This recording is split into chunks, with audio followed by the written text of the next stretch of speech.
Good afternoon. Assalamu alaikum. Peace be with you. On behalf of the Madison Muslim community, it's my honor to welcome you here this afternoon. My name is Sarah Schlosser, and I'll be the moderator for this afternoon's event. Brothers, sisters, and dear neighbors, hate has no home here. And no matter where you're from, we're glad you're our neighbor. These signs are in yards all across our communities. These are signs of hope. And for me, it brings great hope that you're here today for this conversation. Your attendance here helps us come together as neighbors. These events clear misconceptions, they break down barriers, they eliminate fear, and they stamp out hate. Yesterday, I was listening to a podcast by Dr. Madison. She was talking about Islamophobia, and she said that it's part of our human survival mechanism to remember traumatic, upsetting, and disturbing events. So when we see innocent people on television who are covered in blood and crying for lost loved ones, and then on the screen is projected ISIS and a picture of an Arab man, or we see images on TV of ISIS recruits saying Allahu Akbar and waving weapons around. These images stick in our head, and we have to be aware of that. Dr. Madison explained that following seeing those images, we could see 100 images of Muslim youth planting trees, Muslim families coming together to have dinner together, or even Muslim women being elected heads of state. So when many Americans think of Islam, they think of ISIS. They think of terror, war, and oppression. Our challenge today, brothers, sisters, and neighbors, is to replace those images with the truth about Islam. It's my hope that you leave today with a clearer understanding of Islam. It's my hope, dear neighbors, that when your coworkers, friends, or family members perpetuate misinformation about Islam, that you can say, I know a Muslim, and they're nothing like that. It's my hope that when you hear Allahu Akbar, you think of the real meaning of the phrase, which is God is greater. That in your mind, you have images of Muslim men and women around the world praying in mosques, praying for their loved ones, praying for forgiveness, praying for peace, and praying in gratitude for all that God has given them. Alhamdulillah. So why is it important that we come here today? Misconceptions breed hate and fear. We do not want hate and fear in our communities. Reading the news can be pretty difficult. We've seen articles about Jewish community centers and cemeteries being desecrated. We've seen news in Milwaukee of a Muslim sister being attacked after morning prayer. Is this the country that we want? Is this how we want to treat one another? 3 weeks ago, I led a group of leaders to our nation's capital, and while there, I had the opportunity to visit the National Holocaust Museum. There was a quote printed that I think is really relevant for our times. First, they came for the socialists, and I did not speak out because I was not a socialist. Then they came for the trade unionists, and I did not speak out because I was not a trade unionist. Then they came for the Jews, and I did not speak out because I was not a Jew. Then they came for me, and there was no one left to speak for me. As neighbors, we all want a safe place for our families, a community where our children can learn, play, and grow, where our businesses can thrive, and we can enjoy our leisure time. We need to speak out. We need to understand one another so that we can eliminate fear and hatred. May we each learn something new here today. May we leave this gathering with greater understanding. And may we be better neighbors tomorrow. I want to thank the Muslim brothers and sisters who helped to organize today's event, including the individuals who helped to cover the costs of the event, as well as the businesses that we've recognized on the slide here. Adam Infotech, Anmal Restaurant, Best Brains Academy, Istanbul Market, and Steep and Brew Coffee. I also want to thank each and every one of you for being here, and our speakers who we'll get to hear from and help clear misconceptions.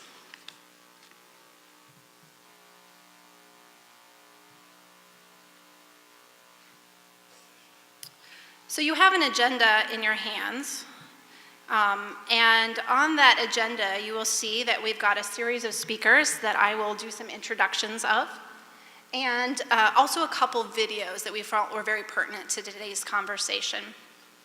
After that, we have time allotted for Q&A. So I encourage you, as our speakers talk about the topics, that you take a moment, if you can, and jot down your questions. Afterwards, we'll put mics up and you'll have an opportunity to ask those questions of our speakers.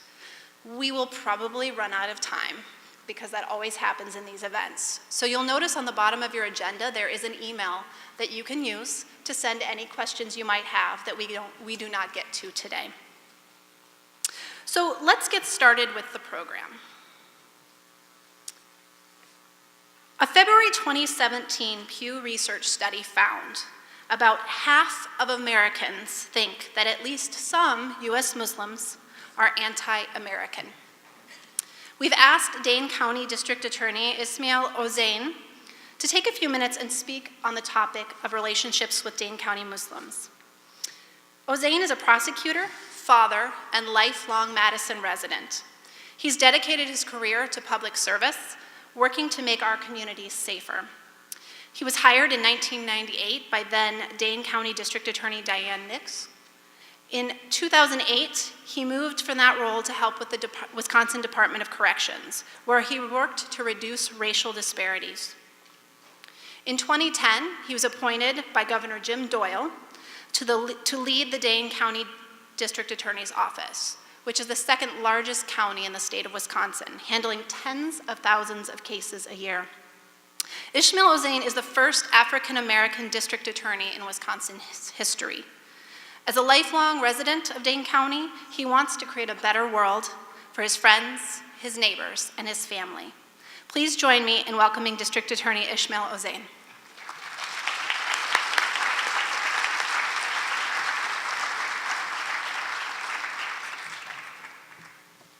Thank you. I'd like to thank the Muslim community for allowing me to speak and for always having such a warm welcome for me when I come to your events. I'd like to start not just necessarily with the misconceptions, but with the reality. We are fortunate enough to be in the strongest country in the world. Yet our history within this country has not always been one of acceptance and one of peace. Each new group that has come has faced, at times, persecution, bigotry, and violence. There have been groups within our country at different times that have used fear and hatred for political gain. That said, I believe we are at the moment in time where our populace, the majority, is truly the most conscious of equity and inclusion. I believe that we are in a transition, and we are actually going to see ourselves move further forward, faster than we ever have in the past.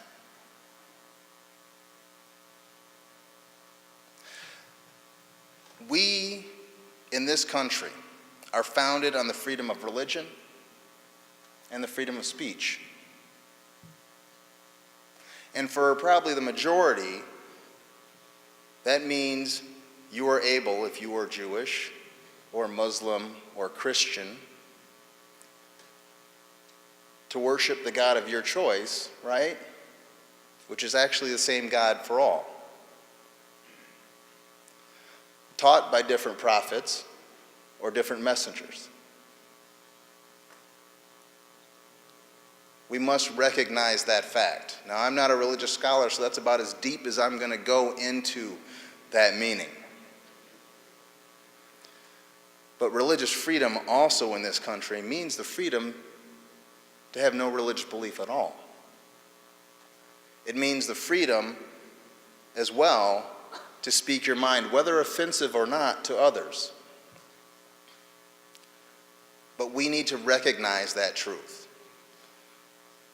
And we also need to recognize when someone is using fear or hatred to push an agenda that is essential to them and not all of us. Because separation does not make us stronger. Why is America so strong? It's because of the diversity.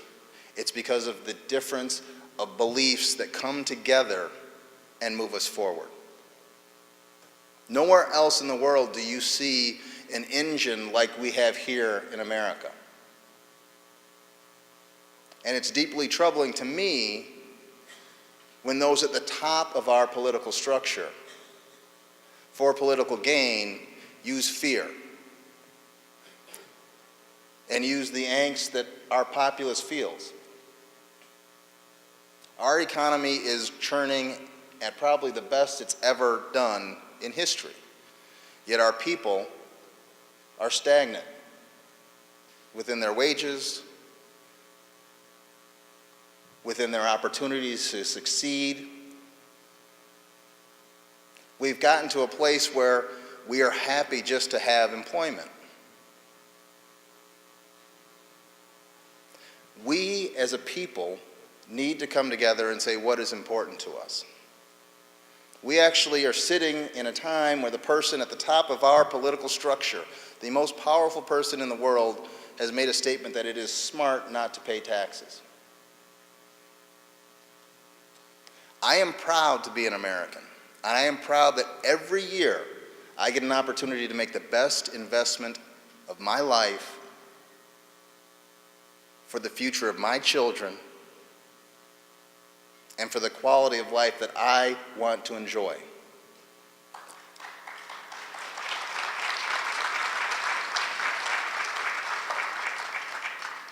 Some people call those taxes.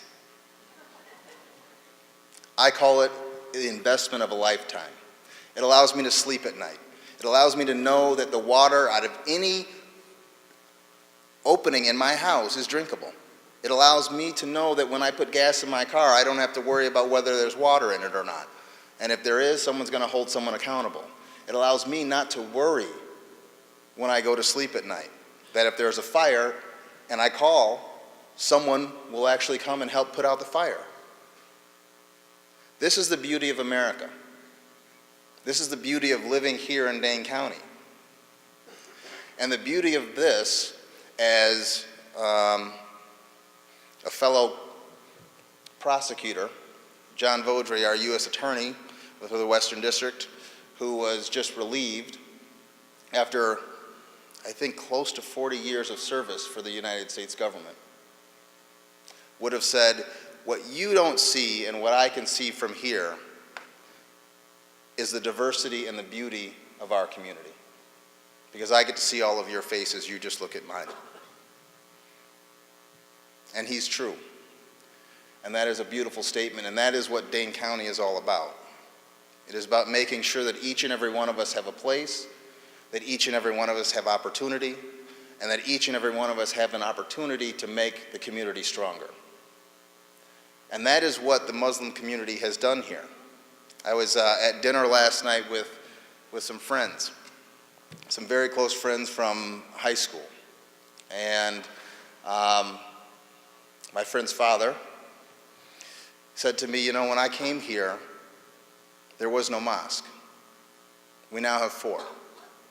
But when I came here, there was a church that opened their doors and allowed us to have prayer on Friday. They didn't have to. Our beliefs weren't necessarily the same, but they let us into their holy space. And he said, you know, no matter where I've traveled in this world, I always want to come back to Dane County because this is home. And I've never felt like a foreigner here, even though I wasn't born in this country. That is what we are about. And it is important for everyone to know that fear and hatred does not make us stronger. It actually causes us to unravel. It erodes the bedrock that we are built on. So I've been sworn to uphold the United States Constitution and the Constitution of the state of Wisconsin. And in doing so, it means that I have to ensure everyone's rights. Whether you live here or not, if you will find yourself in Dane County, I need to protect your rights as a human being. And we need to recognize, and we are just starting to recognize now, what trauma does to us, what trauma does to children. And that trauma can actually carry forward throughout our lives. That trauma, if not addressed, can actually shorten our life expectancy. We have tried to speak to the media, and they are starting to listen. And it used to be whenever you saw a violent crime, if the offender was a person of color, the story started out with the fact that the person was a person of color. When we see violent incidents occur, and the person may have Muslim beliefs, they want to tie that to a radical group. When the reality is, when we see violent incidents happen in our communities, we need to understand whether that person is an American citizen or not. And I would tell you the majority of times they are. So we don't need to be worrying about whether people want to come here for a better life from another country, from a war-torn area in the world. We need to worry about the pressures we are putting on our own citizens. We need to worry about why we aren't all moving ourselves forward in a peaceful manner. And we all can do a better job of that. I thank the Muslim community for having me. I thank this panel for being here. I thank all of you for coming here, because this is how we start that movement. This is how we share information and become stronger and a much more cohesive and inclusive community. Thank you.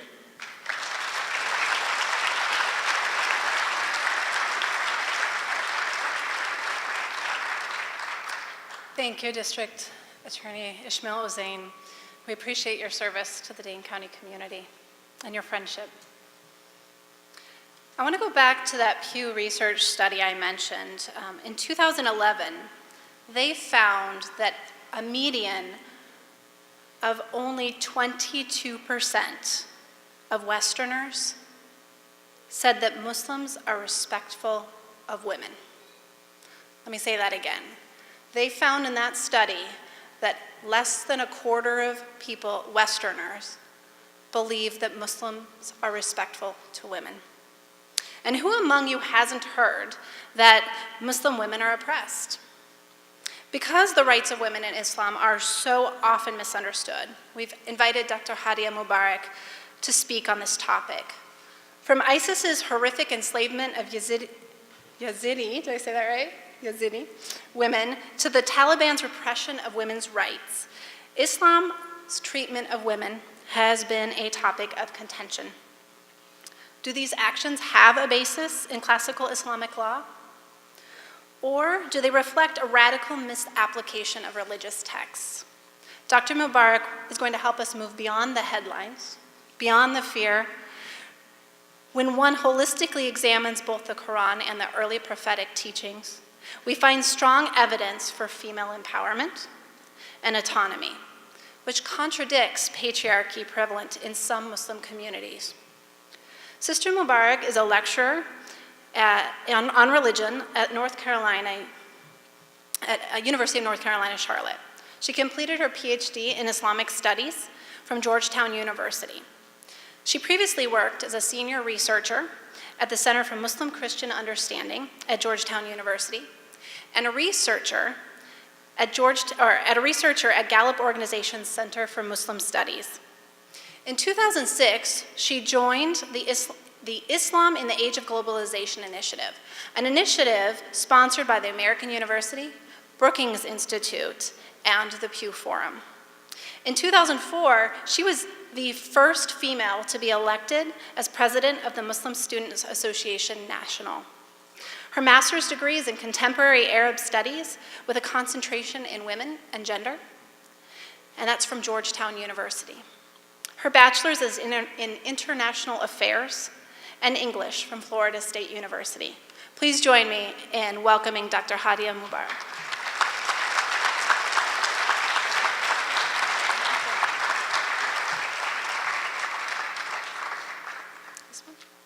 Yes. Slideshow.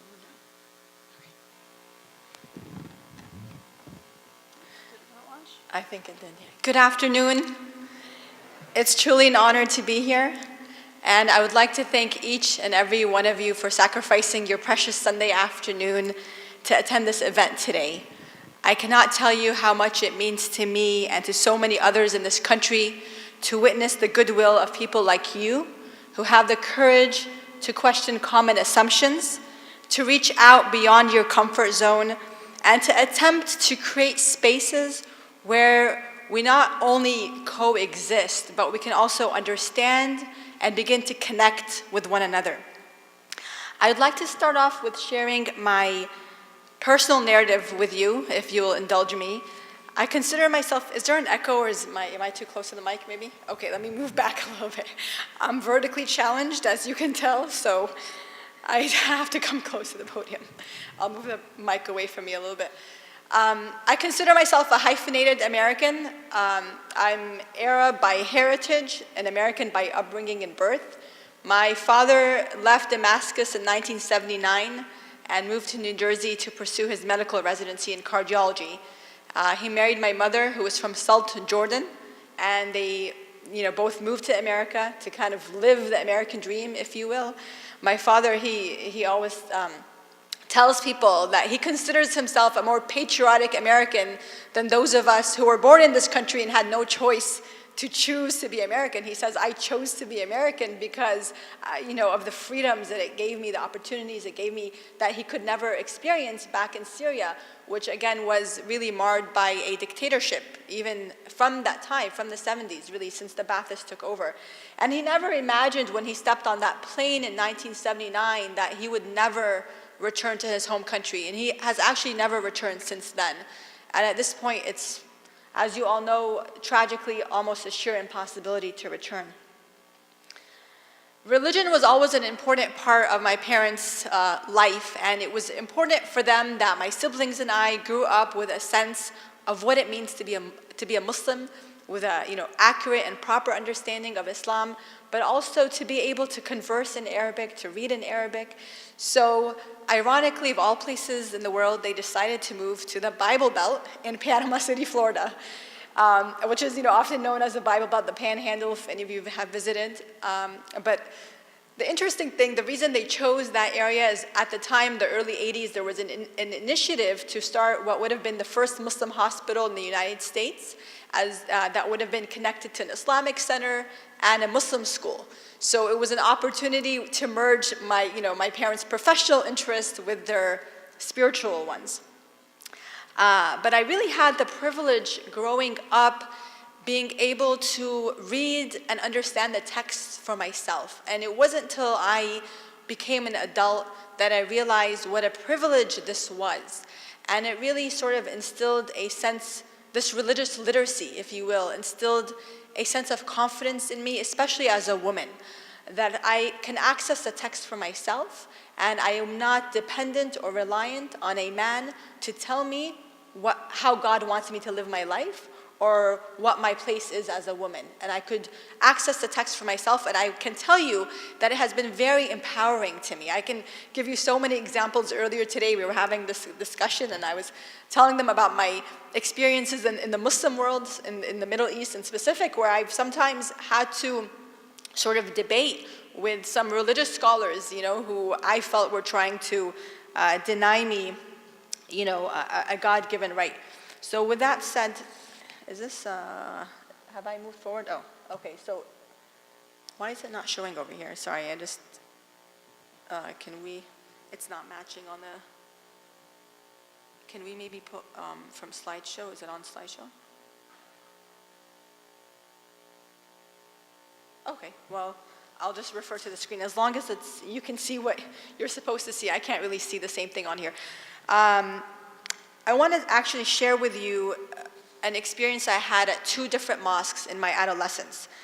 The community in which I grew up in Bay County Islamic, it was called the Bay County Islamic Center in Florida, really encouraged the active participation of women. We had a girls' youth group.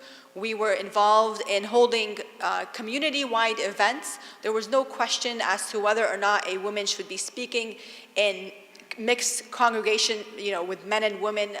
Women, we were encouraged to put on events. We had opportunities to speak in public. Women not only voted, but were a part of the board. In fact, the first president of our Bay County Islamic Center was a female.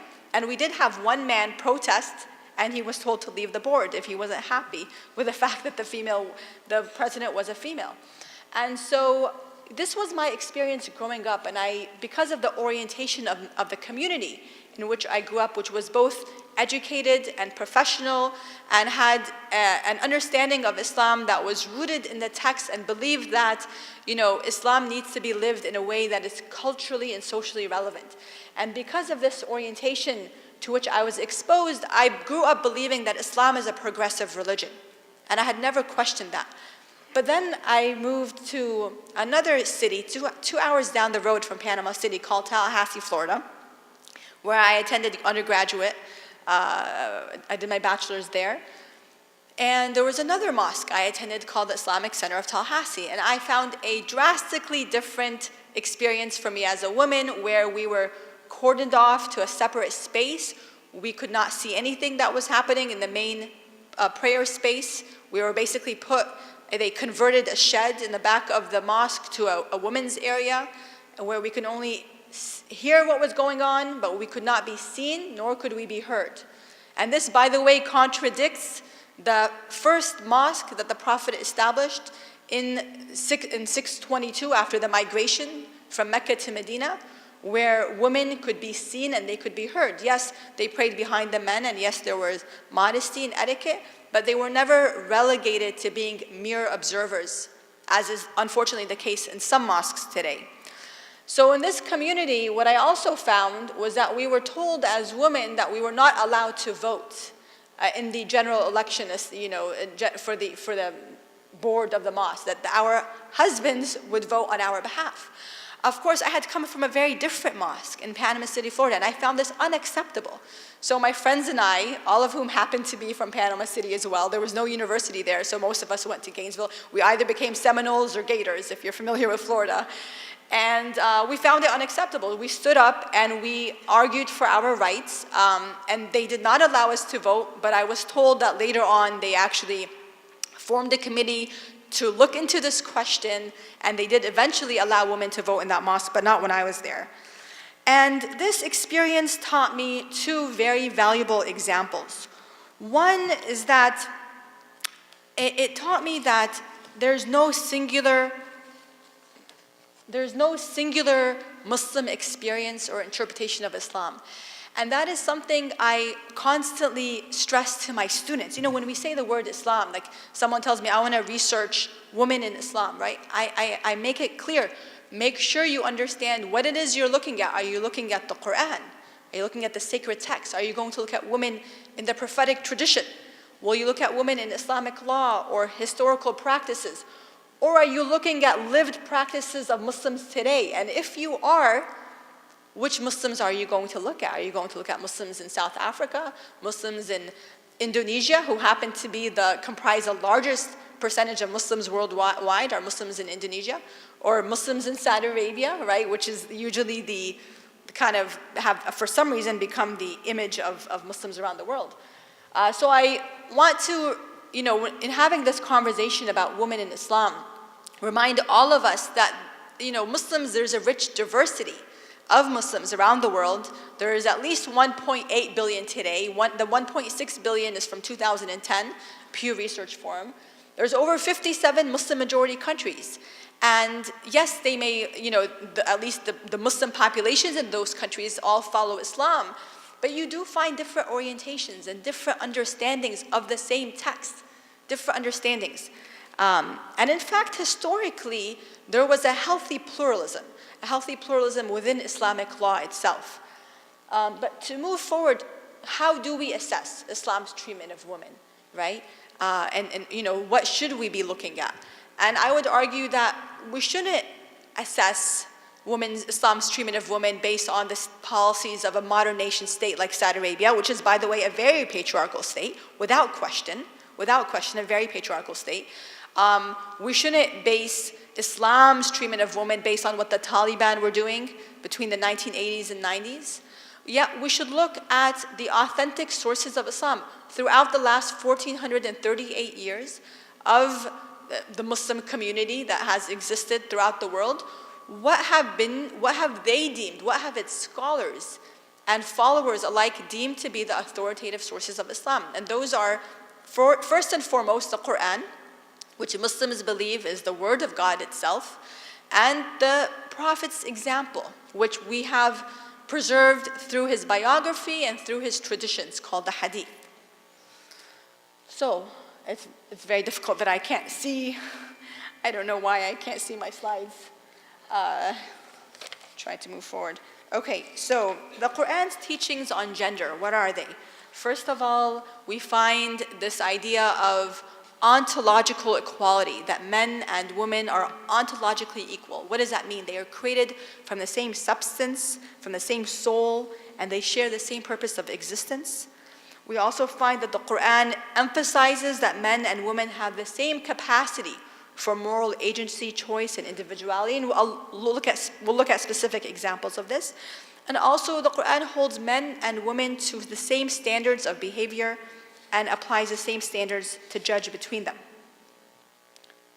So now to move forward, this verse 4:1 is a great example of this, where here God says, "We created you from a single soul and created from it its mate, and from the pair of them spread countless men and women far and wide." Further, you find throughout the Quran this theme of the interdependence of the genders of men and women. So here, if you see these three verses in front of you, where God says, it is God who has produced you from a single person. God has made for you mates and companions of your own nature. It is God who has produced you from a single person and made its mate of like nature in order that he might dwell with her in love. The idea is that men and women are not binary opposites, but they are part of a complete whole, and they need one another. It is the purpose of creation that they need one another, but one is not above the other, as some would like to misinterpret to be. And we also have to bear in mind that no religious tradition has been immune to having its religious texts actually interpreted in problematic ways, right? And I just wanted to bring this to your attention that, whether we're looking at the Hebrew Bible or the New Testament or the Quran, that they have passages within them that have been selectively used to, at times, support patriarchy. And so this is why, many Muslim women and men alike are pushing back against patriarchy justified in the name of Islam to go back to the original sources and say, let's look together. What does the Quran actually teach about women? We also find that they're equally rewarded for their deeds. And here I won't read these verses, but I could maybe make this available later on. Another really important slide is, theme, in the Quran is that men and women have equal moral agency, right? That men are not the moral custodians of women. And women, just like men, have the same potential to be the best in the eyes of God. And this verse here, verse 49:13, really can be understood within its historical context. We have to remember the historical context in which the Quran was revealed. In 7th century Mecca and then Medina, it was revealed over a period of 23 years, between 610 to 622, 632, when the Prophet dies, and peace be upon him. And so in this tribal society, Your value as a human being was based on the clan to which you belonged. It was based on your gender. It was based on your ethnicity. I mean, if you were an immigrant in these societies, you were very vulnerable to abuse, to attack, because you didn't have the protection of a clan. It was the same thing if you were a female. So the Quran is addressing this mindset here and telling them that we have created you all from a single man and a single woman and made you into races and tribes so that you can recognize one another. And in God's eyes, right, not human beings' eyes, not society standards, in God's eyes, the most noble of you, the most honored of you, is the one who is most mindful of Him, the most conscious of God. And in my opinion, the nice thing about this verse is if you wanted to create a social hierarchy based on, God consciousness as a new standard, it's impossible to do that, because it's something personal, it's private. No one knows who is the most God conscious of us in this room, right? And even within one individual, that fluctuates. Perhaps I was more mindful of God yesterday than I am today, right? And so women, like men, have equal potential and opportunity to be the best in the eyes of God.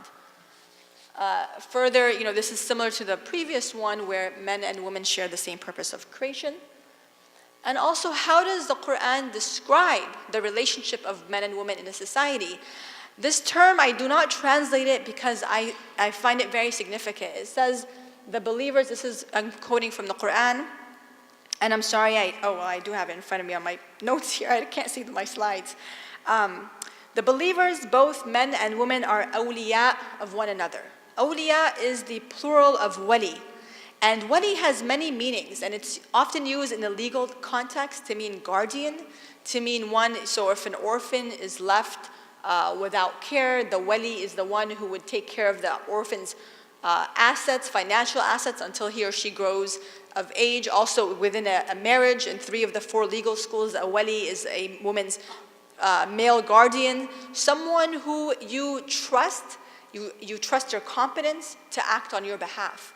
And so the fact that the term awliya is used is significant. And I cannot find a good enough English translation of this term that, in my opinion, really captures the true meaning of this word, that men and women are meant to keep each other in check, right?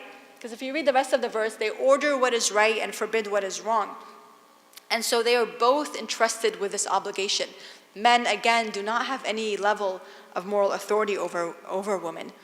What about education? We all know that the Taliban were denying women the right to education. We know about the tragic story of Malala. Well, if we look at the Islamic text, if we look at the hadith, it's very clear that education is not only a right but a duty. And we have many hadith, which are prophetic traditions, that have been preserved in 6 canons, and they've gone through rigorous levels to determine how authentic these are. There's various categories of authenticity. And we have in one of the authentic collections of these traditions that the seeking of knowledge is obligatory for every Muslim. And this was not confined or restricted to religious knowledge, but secular knowledge as well. What about rights within a marriage? So Islam also, when we look again at the Quran, at the Hadith, as well as fiqh, which is the Islamic tradition. We have a scholar today who will be speaking to us about Sharia. I try to distinguish these 2 words, Sharia and fiqh, but I'll let him do that, so I'm not going to go into it. But basically, this is legal doctrine, and there's a level of pluralism, because there are 4 schools that exist today within Sunni Islam. Initially, there were more than even 4 schools. But a woman has the right to consent to a marriage, and so forced marriages are an utter and complete violation of prophetic traditions as well as Islamic law. This, the Sharia that we want to ban across the country actually protects women's right to consent to a marriage. And I teach a class on women and gender in Islam, and we watch this very disturbing documentary. I'm sure, actually flying up here when we stopped in Chicago, it was on the front aisle of the bookstore in Chicago in the airport. It's called I Am Nujud, Age 10 and Divorce, Probably some of you have seen this book or read this book. It's been given a lot of publicity. It's one of those few books you can download on your Kindle for like $1. And sometimes I wonder why they make these books so accessible. And it's a very heart-wrenching, disturbing story, right? And there is a disturbing trend of child brides happening in Yemen. What's very interesting is they interviewed the father of this young girl who was horrifically abused in this way, who was forced into marriage at this very, very young age.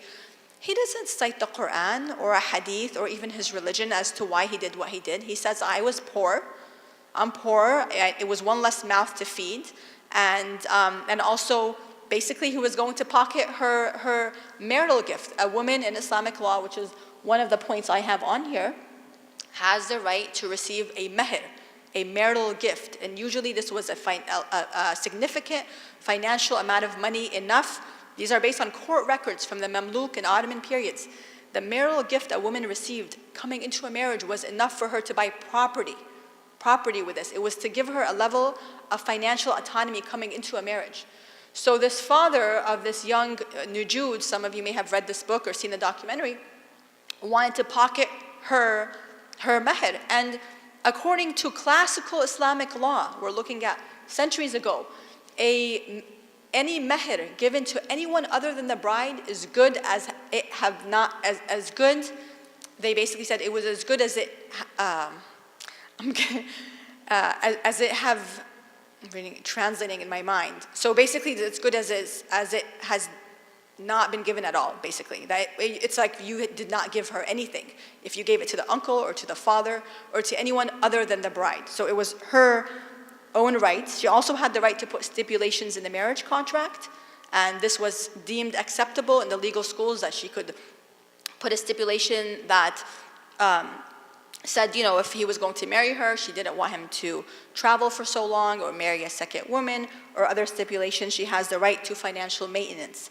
And in fact, in some legal schools, a husband's failure to maintain his wife financially is grounds for divorce, for a judicial annulment. The judge will annul the marriage because he has failed to fulfill one of its basic conditions, which is he has to provide for his wife financially, for her clothing, for her housing, and for her food.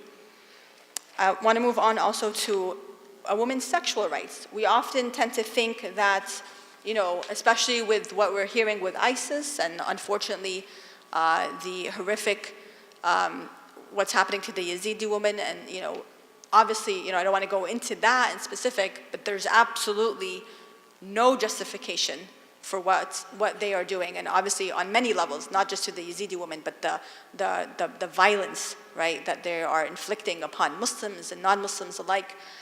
I have to say, actually, my husband's family comes from Mosul, and this has affected them directly. ISIS has completely destroyed many parts of Mosul, and anyway, I don't want to go into that because, again, these are topics that our respected scholars will be talking about today. But men do not have a monopoly over sexual pleasure according to the Islamic texts themselves. We have a prophetic tradition where he rebukes one of his male companions because the Prophet was told that this male companion, he prayed all night and he fasted every day, which meant there was no opportunity for him to fulfill his wife's sexual needs. Because it's not just, men don't have a monopoly over this. And so, he was told this in a kind of a euphemistic way, and the Prophet got the point. If he's praying all night and he's fasting through the day, and you can't have intercourse with your wife or your husband if one's fasting, this is a rule in Islamic law, that he wasn't making himself available. And he tells him that, as for you, you stay up praying at night and fasting during the day, but you owe your wife rights and your body rights. So pray and sleep, fast and eat. And this was his companion to Ibn Ma'dhun. And there's a lot that can be said in this regard. The Quran actually prohibits a practice that was common in pre-Islamic Arabia called dhihar or ila, where a man tells his wife, I'm not sexually interested in you anymore. You're like my mother to me, but I'm not going to divorce you either. And she was in limbo. And the Quran actually prohibits this, and in fact puts a penalty, an expiation for a man who does this and then decides he changes his mind and decides to be intimate with his wife again. There's an entire chapter 58, which was the name of this chapter, is titled after a woman who stood up for her rights. In the 7th century Arabia, her husband had done this to her. There was no legislation at the time. She goes to the Prophet, her name was Khawla. She complained, she says, my husband did this to me. And the Prophet, because Muslims believe the Prophet was not a legislator, he had to wait for divine legislation. This is what Muslims believe. So the Prophet could not do anything for her. And she says, well, I'm going to take my complaint to God. And if you read chapter 58, which I would encourage you to do so, and it's actually, the title is the one or she who pleads, she who disputes. By the way, many English translations completely omit the female adjective pronoun or suffix in the title of that chapter. Al-Mujadila. Al-Mujadila is she who pleads or she who disputes. God was actually affirming her stance, that she went to defend and stand up for her rights. And this was actually affirmed in the Quran, in the revelation for which Muslims have to read for centuries on and memorize, right?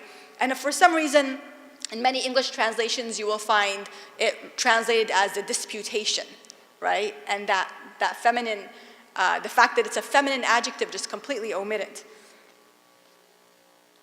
What about a woman's financial rights? Okay, I have 5 minutes. I'm going to try to hurry up here. She has the right to keep her own earnings, and this is significant. This is classical Islamic law. When a woman gets married, whatever she inherits, whatever she brings into the marriage, the husband has no right to touch. Even if she's independently wealthy, she's not required to pay for her or her husband's basic necessities. According to classical Islamic law, this is the husband's obligation. And they base this from the Quran and the Hadith, but specifically verse 434 in the Quran that states that men are financially responsible for women. And if we compare this to English common law, right, and this was in 7th century Arabia, we find actually a different outlook. And sometimes we tend to forget our history, right? We all have heard of this concept, which in my opinion, I think is quite ludicrous, this, clash of civilization, that Islam is inherently incompatible with the West because the West is progressive and liberal and our women are free compared to, the barbaric, savage, right? I mean, we've heard kind of this really reductionist kind of contrast, and we forget our own history. When women didn't have right to vote, didn't have the right to vote, right until the 20th Amendment? I always forget, or the 19th, and then actually English common law had transferred a woman's property to her husband at the time of marriage, right? And this was not until the 1900s that states gradually gave women full property rights. An interesting fact is the oldest university, and this is according to UNESCO and Genesis World Reports, the oldest university in the Muslim world that is the oldest existing and continually operating educational institute, founded in 859, was founded by a woman. So we have from the history of endowments, if you look at the history of endowments in the Muslim world, you will find that women had, had substantive amount of wealth. This may have come from their inheritance, might have come from business, from trade. Actually, when we read the prophetic biography, one of the most noteworthy things that my students are always surprised by this is that his wife was a merchant, and a successful merchant. And in fact, the prophet was her employee before she married him, right? And this was before he becomes a prophet. But he's her employee. She hires him to do business on her behalf. And so there is a history of women being financially independent. Okay, the right to public participation. And this is very important for me as a woman because I believe that this is an aspect of our tradition that we have lost in some parts of the Muslim world, although not all, where we find, on one hand, precedents from the early prophetic biography of women being encouraged to come out to public gatherings, encouraged to speak their mind, and they were recognized as autonomous human beings. So to move on to the second slide, when in 622, this was a milestone in the history of Islam. It transformed, in fact, the Islamic calendar begins in the year 622 in the Common Era, because it transforms Islam from being the religion of a handful of individuals to being its own independent religion and society in Medina. This was the migration from Mecca to Medina. women were also women also took the oath of allegiance. It wasn't that their husbands took the oath of allegiance on their behalf, but if they wanted to be part of this new Muslim society, they were expected to also do what was called the bay'ah, the oath of allegiance.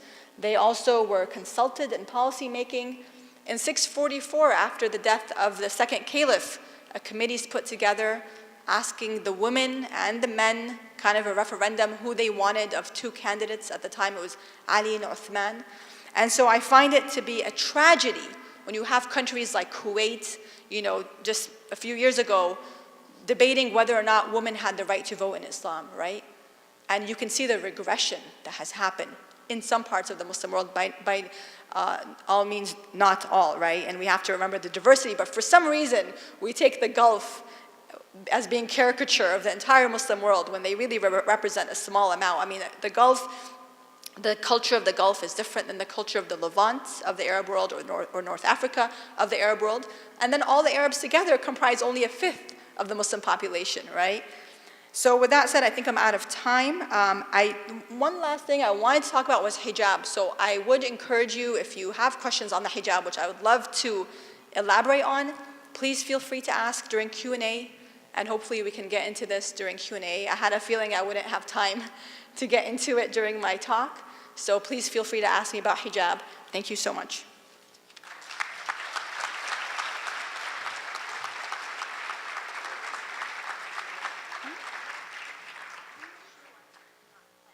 If you want to pull it up. Yeah, why don't you figure it out? Here, I'll do this. Well, thank you, sister, and thank you for adapting on the fly. While Brother Shuab here sees if he can figure out how to get the next presenter's presentation open, I will say a few words to introduce the topic. I was doing a little research and ran across an article in March of this year from the Associated Press. And the headline said, "Montana lawmakers poised to pass anti-Sharia law." The article says that Montana is one of 13 states, including Idaho, considering legislation this year that would prohibit the use of foreign law in state courts. 9 states have similar laws, according to the National Conference of State Legislatures.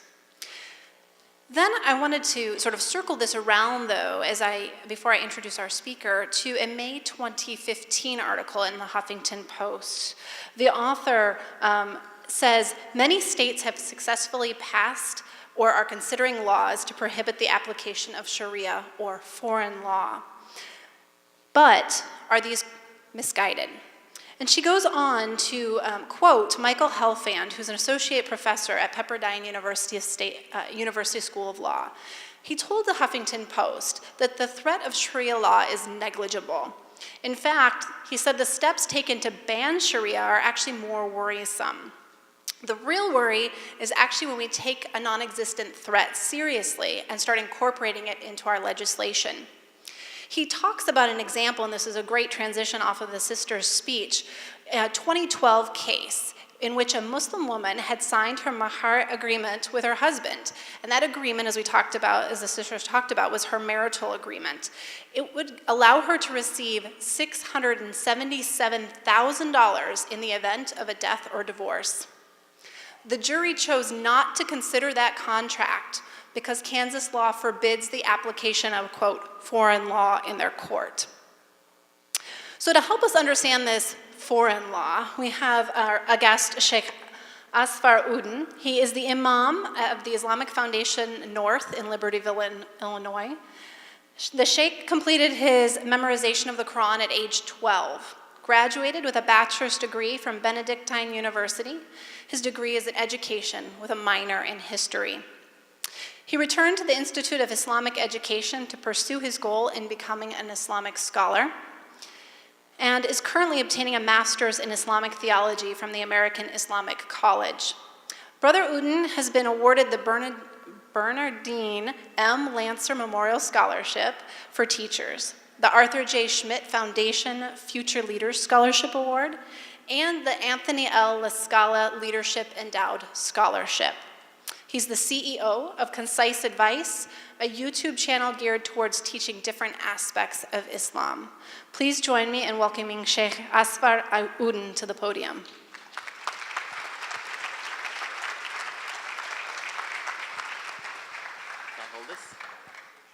That's perfect timing because I just got it working.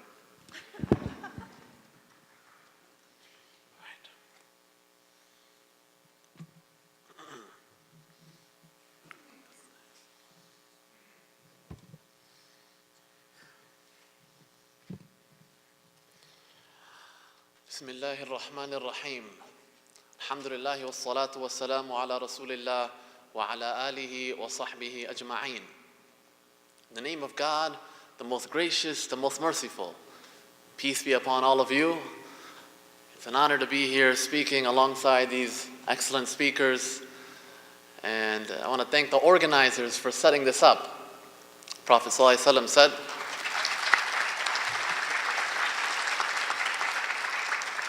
"Man lam yashkur nas, lam yashkur illah." Whoever does not thank the people does not thank God. So I want to thank the organizers for doing their part. It's an honor to be here in Green Bay Packers territory. As a die-hard Chicago Bears fan, the Packers have broken my heart on numerous occasions. Whether it was in the early 90s till 2007 with Brett Favre, or now from 2008 with Aaron Rodgers. In 2015, France was attacked by radicals and extremists known by the cancer group known as ISIS. May God have mercy on their souls. Talk about the victims, and the life will never be the same for the families. So we pray that may God allow happiness to return to the families. Ameen. A few days before the attacks on Paris, ISIS launched a coordinated terrorist attack in Beirut. Not many people were talking about this attack, however. Not many people cared about this attack. This killed 43 people and wounded 239 individuals. The primary victims in Beirut were Muslims.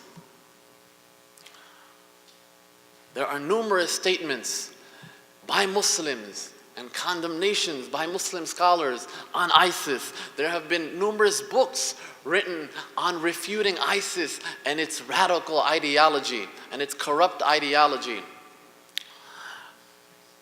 During the Packers and Lions game, there was a moment of silence for the victims of the Paris attacks. During that moment of silence, a fan yelled out an anti-Muslim slur. According to one report, there were chants of death to Muslims. According to another report, a fan yelled out, "Muslims suck." Now wait a minute. I'm a Muslim. My wife is a Muslim. My 3-year-old child is a Muslim. My retired parents are Muslims. I'm all for freedom of speech, but that's that's hate speech. Right? That's bigotry. Oh, you Muslims, you always worry about being politically correct. No, this is not about being politically correct. This is about this is hate speech. So equating 1.6 billion Muslims with this radical group that is factually incorrect, that is intellectually incorrect. After the game, during the post-game show, Aaron had this to say.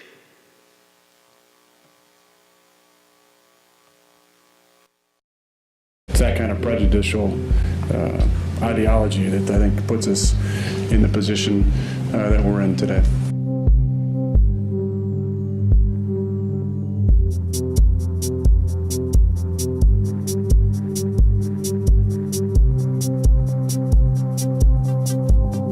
I was very disappointed with whoever the fan was who made a comment that I thought was really inappropriate during the moment of silence. It's that kind of prejudicial ideology that I think puts us in the position that we're in today. Okay. Much respect to Aaron for that comment. some people, some other football fans were saying that just because one Packers fan said this anti-Muslim comment, this slur, that all Packer fans are the same. They're all Islamophobes. That's not correct as well. You can't paint everyone with the same brush. Likewise, Muslims have constantly condemned ISIS. As one da'i states, we have become professional condemners. If you want to ask how to condemn someone, ask a Muslim. Before I continue, raise your hand if you believe that terrorist group, ISIS, represents the true Islamic principles. Raise your hand if you believe ISIS is following the true teachings of Sharia. Well, my speech is done. I don't know why I'm here. No need for me to continue. In the newspaper USA Today, they did a survey by the Lifeway Research Program, and they stated more than 25 Americans state that ISIS offers a true representation of Islamic society. That's astonishing. When these tragedies occur, Muslims are grieving. When these tragedies occur, Muslims, they're mourning. We're mourning just like everyone else. We're praying for the families of the victims. My Facebook feed was filled with condemnations by Muslims across the globe, condemning ISIS. Right? But over 25% of Americans believe that ISIS, that cancer group, represents my faith and that they are following Sharia. Excuse me.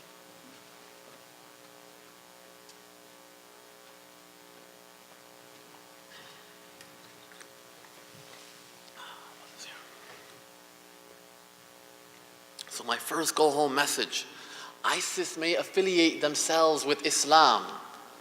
Islam does not affiliate itself with ISIS. ISIS affiliates itself with following the Sharia. The Sharia itself does not affiliate itself with ISIS. So despite this statement, despite condemnations by Muslim scholars, despite the billboards by Muslims on numerous highways. Has anyone seen these kind of billboards around? No? Okay, not yet. But despite all of this, do you know who the number one victim of this barbaric terror group? Who's the number one victim? Muslims. They're the number one victim. They have killed thousands of Muslims across the Middle East. They have executed imams for simply denouncing them. ISIS affiliates themselves with the teachings of the Sharia, but the teachings of the Sharia do not affiliate itself with ISIS.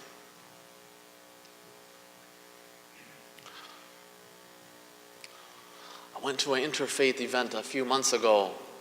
After the event was over, people were encouraged to speak, to grab the mic and speak, and just discuss if interfaith dialogue is beneficial.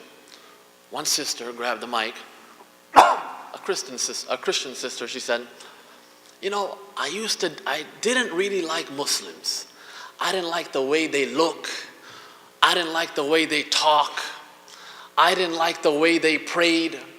I don't like the call to the prayer. I don't like hummus. Hummus is a type of Arab food. It's a dish. I don't like hummus. And then she said, the imam asked her a life-changing question. How many Muslims do you know? Anyone who has experience speaking with people, anyone who has experience with interfaith dialogue, they know that for interfaith dialogue to be truly effective, you must first develop a real intimate relationship. Once you ta'arafu, once you truly know one another, and that's mutual, right? Both of us have to get to know one another, then you can start having these difficult discussions and conversations about Sharia. Then it's more easier to discuss these issues. Because if you start discussing these issues without getting to know one another, people may start yelling. People may not follow the ethics of disagreement. Now, I understand why I was asked to speak on this topic. But before I begin, raise your hand if you personally know a Muslim. Very nice. Very nice. Now, remember, my respected listeners, there's a difference between knowing about someone and actually knowing someone. Right? So I'm asking you, do you raise your hand if you have a real intimate relationship with a Muslim? Okay, all right. Once we truly know one another, as God says, لِتَعَارَفُوا, and once we have developed a relationship with people of other faiths, then and only then can we understand one another and understand our similarities and differences through theological and philosophical discussions.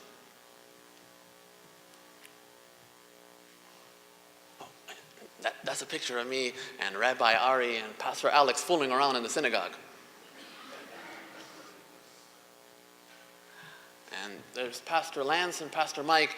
They were kind enough to visit my masjid and just speak with the congregation. Having these Islam 101 presentations in the masjid, that's fine. But after they were able to, we just had lunch. We just talked about each other's family, sports, established that relationship. Then it's a little bit awkward if you just go up to a Muslim and say, what do you think about ISIS? Or what do you think about Sharia? We won't be able to do that.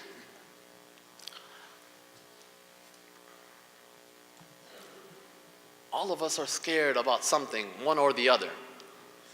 Sometimes we fear the unknown because we don't have a complete understanding of what we are scared about. Right? Now you have two options.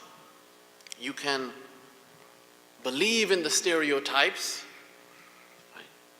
You can refuse to believe in, you can believe in the stereotypes. If you don't learn about something, that's one thing. If you don't understand something, that's one thing. But if you refuse to learn about that thing which you are scared about, now you are making the choice to remain uneducated. You are making the choice to remain afraid. Or you have the second option, and that is learn about the reality. And that is why I give props to all of you for coming here. This learning about the reality will ease your fear. When people think of Sharia, they think of misogyny. They think of Islamic law characterized by harsh punishments, by intolerance. Right? That phrase, creeping Sharia, is now coming up. One individual stated, this creeping Sharia is a dire threat to American democracy. Look, the person in the White House used to be a Muslim. Keith Ellison is a Muslim. The Sharia is creeping in. Right? Muslims are performing a stealth jihad. That is, they are destroying the West from within. Before one claims that something is inherently evil, they must first know what they are talking about.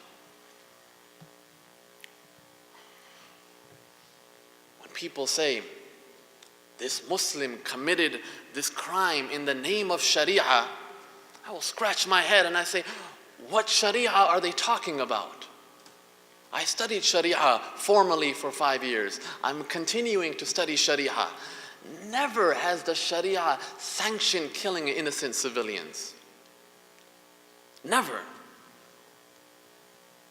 Prophet ﷺ said, whoever kills an innocent soul, forget about entering paradise. لَمْ يَرَحْ رَائِحَةَ الْجَنَّةِ. He will not even smell the scent of paradise.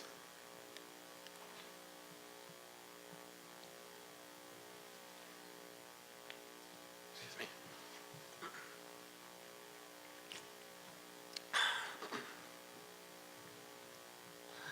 17 times in one day, Muslims make this dua, Allahumma hdina sirat al-mustaqim. Oh God, guide us to the straight path. Sharia is a path, mawrid al-ma. It is a path to water. It is a path to water. And the linguistic meaning of Sharia complements its technical usage. Life in the ancient Middle East revolved around finding water. So the Sharia represents the Sirat al-Mustaqim, that path, that way that Muslims are expected to follow in their lives. And just as water is vital to human life, the Sharia, once understood properly, and once implemented properly, it gives meaning to one's life. It gives meaning to a Muslim's life. Once understood properly, there's the problem right there. And once implemented properly, if you don't understand something, obviously you're not going to implement it properly. As someone who has been studying the Sharia, I knew that the Sharia was misunderstood in the West. But what really surprised me from my research was how misinformed Muslims are on regards to Sharia. That's what's surprising, how misunderstood Sharia is in the Muslim world. Because people lump culture with Sharia. They lump qanun, principles and law, with Sharia. They lump fiqh with Sharia. Right? They lump urf with Sharia. So we should be, my next go-home message, we should be able to criticize and condemn the way justice is administered in certain parts of the Muslim world. We should be able to without criticizing Islam or the Sharia as it was supposed to be understood.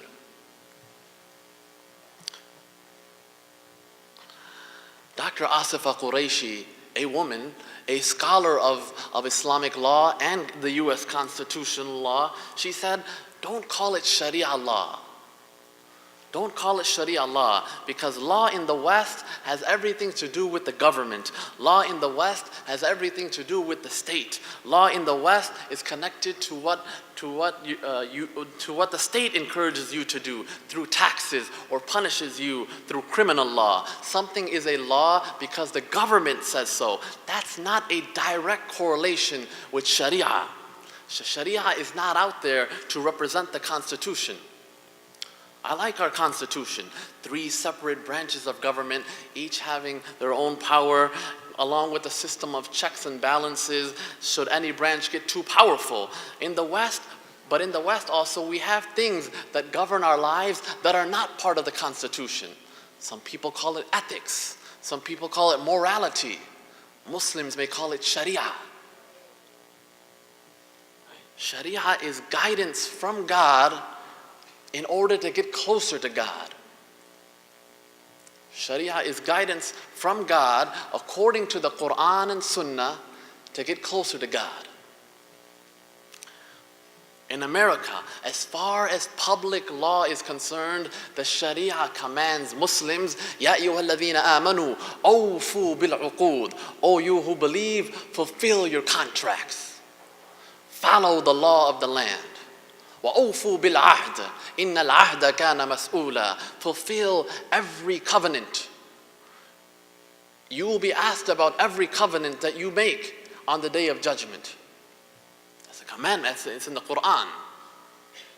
Ibn al-Qayyum al-Jawzi, rahimahullah, a scholar of the Hanbali school of thought. People talk about Sharia. They don't know the linguistic definition of Sharia. They don't know the technical definition of Sharia. Ibn al-Qayyum states, Sharia is mabnaha wa asas. Sharia, the foundation of it, is based upon hikam, is based upon wisdom. It's based upon public interest in what's good for the public in this world and in the next. وَهِيَ عَدْلٌ كُلُّهَا. Sharia is all about justice. Sharia is all about mercy. Sharia is all about public good. Sharia is all about wisdom. فَكُلُّ مَسْأَلَةٍ خَرَجَتْ عَنِ الْعَدْلِ إِلَى الْجَوْرِ. Therefore, every ruling which replaces justice with injustice, every ruling which replaces mercy with its opposite, every ruling which replaces public good with corruption, every ruling that replaces wisdom with nonsense, فَلَيْسَتْ مِنْ شَرِيعَةٍ. It is not from the Sharia. وَإِنْ أُدْخِلَتْ فِيهَا بِالتَّأْوِيلِ. Even if some mufti, some qadi is trying to interpret it and insert it into the Sharia, it is not from the Sharia. You could call it urf, maybe it's a custom, maybe it's a qanoon, maybe it's some fatwa, but don't call it فَلَيْسَتْ مِنْ شَرِيعَةٍ. It's not from the Sharia.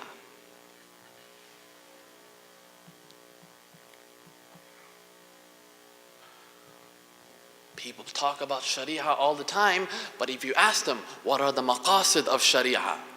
They won't be able to tell you. Numerous legal theorists, and I mentioned them here, have studied the Quran, they have studied the life of the Prophet ﷺ, and they have come up with the maqasid, the higher objectives of Sharia. What are they?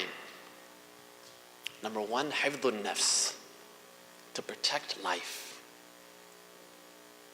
According to the Sharia, life is sacred.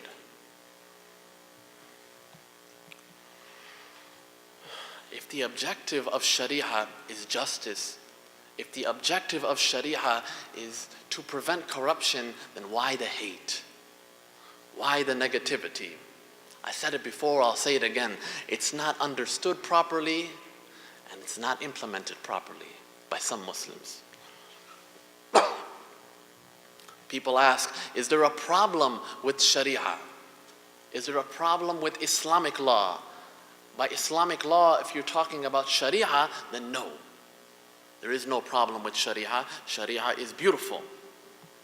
The meaning and the technical definition, the maqasid, the higher objectives of Sharia, it's beautiful. Right?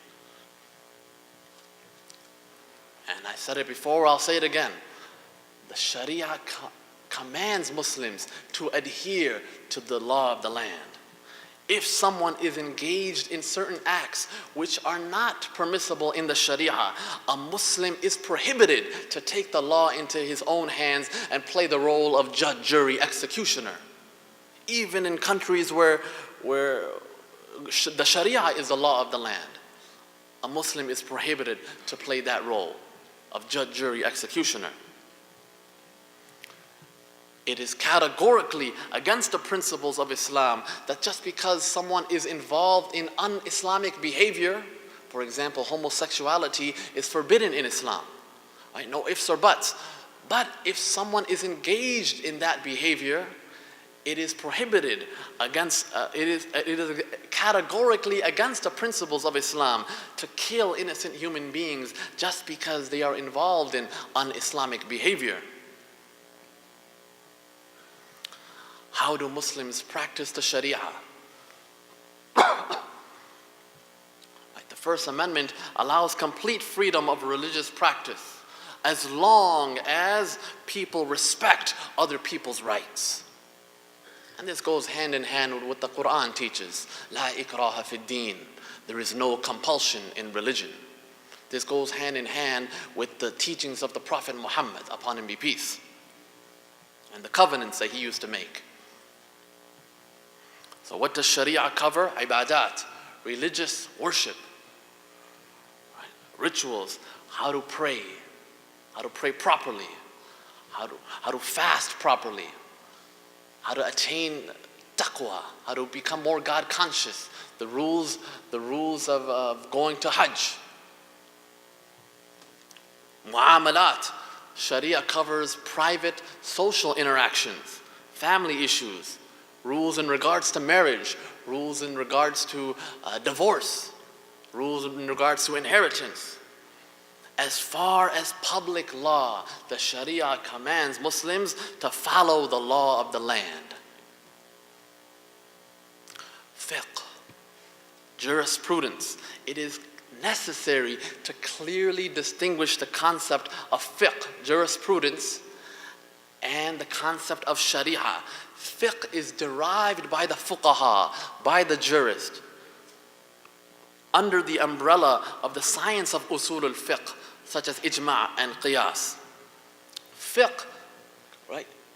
A faqih, for example, it's different than the one who is a sharia. Fiqh is not divine law. We have to distinguish what is divine and what is not divine. Fiqh rulings arrived via deductive reasoning cannot be considered divine. That's why the fuqaha, the great jurists, were careful to note their fallibility, and they stressed that their rulings were not intended for all time. Right? Which is why after they would finish writing their ruling, what would they say? Allahu a'lam. I did all of this research, I'm probably right, but in case I'm not, God knows best. That's another problem with the implementation of Sharia. Some Muslims regarded some of the rulings in regards to the great jurist as a divine part of the Sharia, giving them a status that the jurist never intended. So we have to be clear and careful in using terminology such as divine or not divine. We have to be very careful, because if someone says, hey, this ruling is divine, that means you can't argue with it, because who can argue with God? Right? That's another problem with the understanding and the implementation of Sharia. Some examples of Sharia which are divine: God is one, no partner, no son, fast in the month of Ramadan, pray 5 times a day. Some aspects of the Sharia are not divine. And here is a diagram which may help you illustrate the relationship between the concepts of Sharia, fiqh, jurisprudence, urf, customs, and qanun, right? Principles. Urf, a custom. It's supposed to be a good custom. Some customs, after someone passes away, they give gifts to the family of the deceased, such as in Turkey, or they cook food for the family of the deceased. Sometimes the custom, the urf, is clearly prohibited in the Sharia and in fiqh, such as honor killings. But people will attach it to the Sharia to satisfy their own personal agenda. The parents are so angry that their child married someone without their permission. You have brought shame to my family. You must die. Right? And they try to satisfy their agenda by combining urf, by mixing urf and clumping urf with Sharia. Qanun. It's a Farsi word which means principles or usul. For example, Egyptian family law borrowed many of its law from the Hanafi madhab. However, many written laws were also borrowed from other secular systems of laws based on urf. For example, Article 66 of the Egyptian family law number states, number 25/1925. This is based on an Egyptian custom that commits the bride to buying her own furniture at a level that is comparable to the dowry that she receives. That has no basis in fiqh. That has no basis in the Sharia.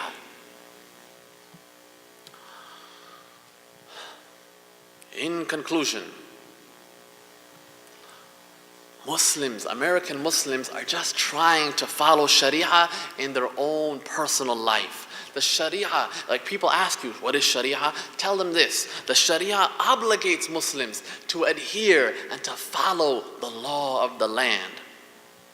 It is against the Sharia to impose the Sharia on others, let alone make it the law of the land. The basic parts of Sharia are private. Sharia is overwhelmingly concerned with personal religious observance and not concerned with national laws. Some people quote these fatwas verbatim, which were meant for a different time and a different era, some fatwas are based on a twisted political interpretation to serve the political interest of a powerful people. If the fatwa, my respected listeners, if the fatwa allows the people to commit an act of injustice, if the fatwa allows the people to commit immorality, it is not from the Sharia. فَلَيْسَتْ مِنْ Sharia. It's tricky for the public because these people who say it, they say, well, God says, the Prophet said, it is from the Sharia. Very simplistic mindset. But they don't keep the people's welfare in mind. Right? They don't keep maslaha in mind. So it's important to know the technical definition of Sharia, the linguistic definition of Sharia, the maqasid, the higher objectives of Sharia, whenever anyone is discussing this word Sharia. May God bless all of you, and thank you for listening.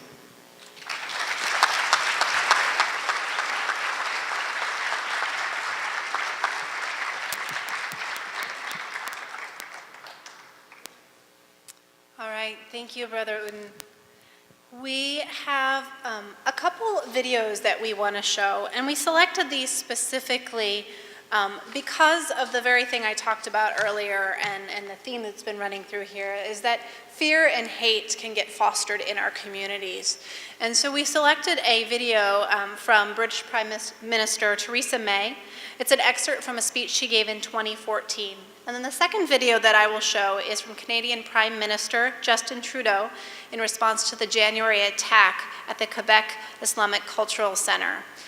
And I ask you as you watch these videos to really listen to the messages that these two leaders are communicating in their presentations.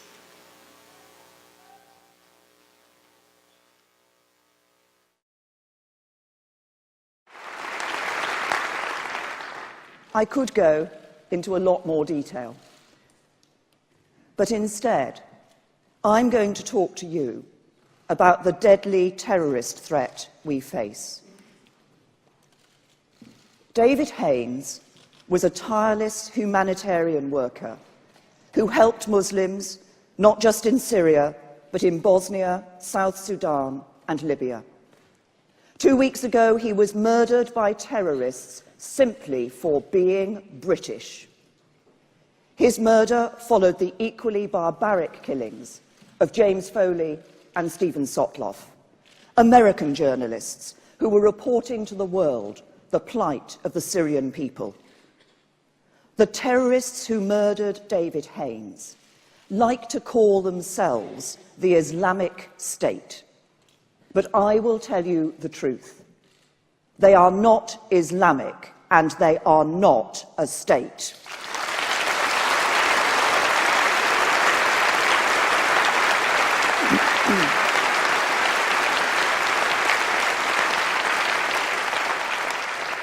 Their actions have absolutely no basis in anything written in the Quran.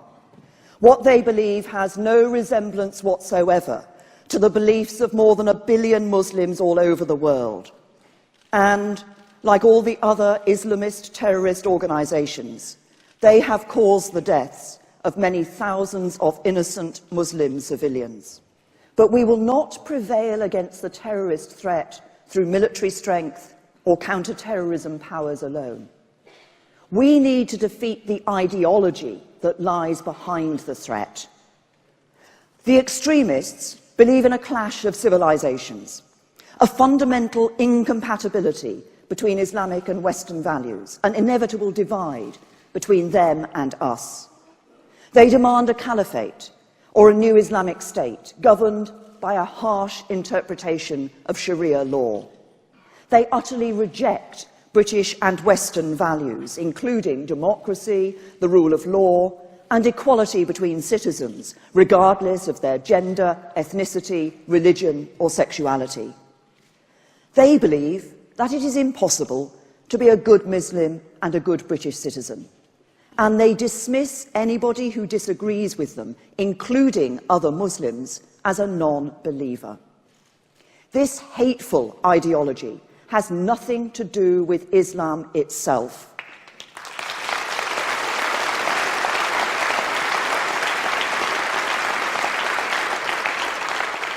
and it is rejected by the overwhelming majority of Muslims in Britain and around the world. The Quran says, "O mankind, we created you from a single pair of a male and a female, and made you into nations and tribes that ye may know each other." It says, "Let there be no compulsion in religion."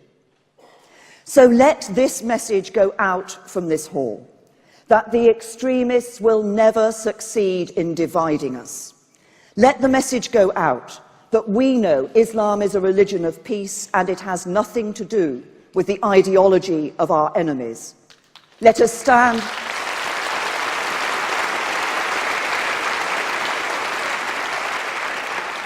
And let us stand side by side with the British Muslims who are coming together and saying, "Not in my name."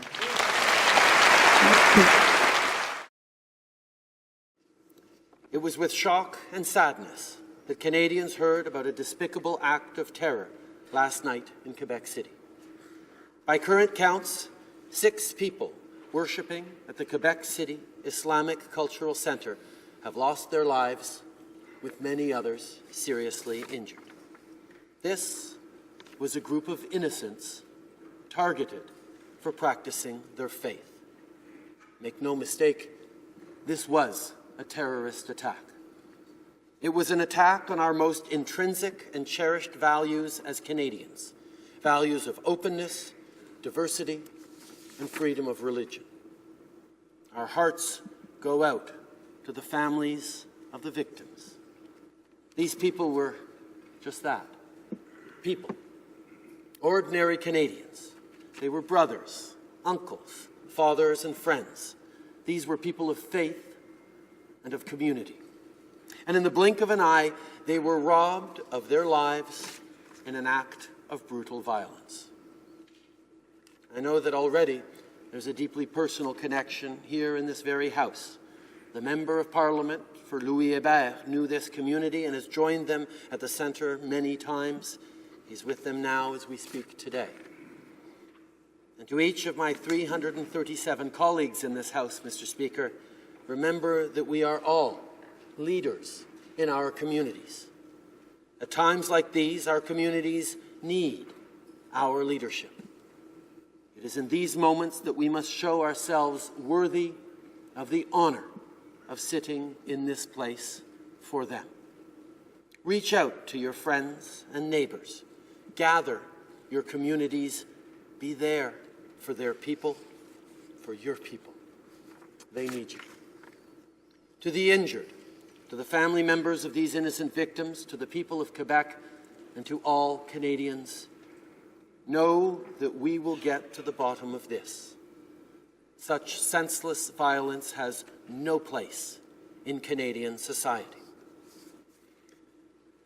I'd like to express my deepest gratitude to the first responders and thank local law enforcement officials, local government officials, and the Government of Quebec. I can assure Canadians that we will be working closely together in the days ahead.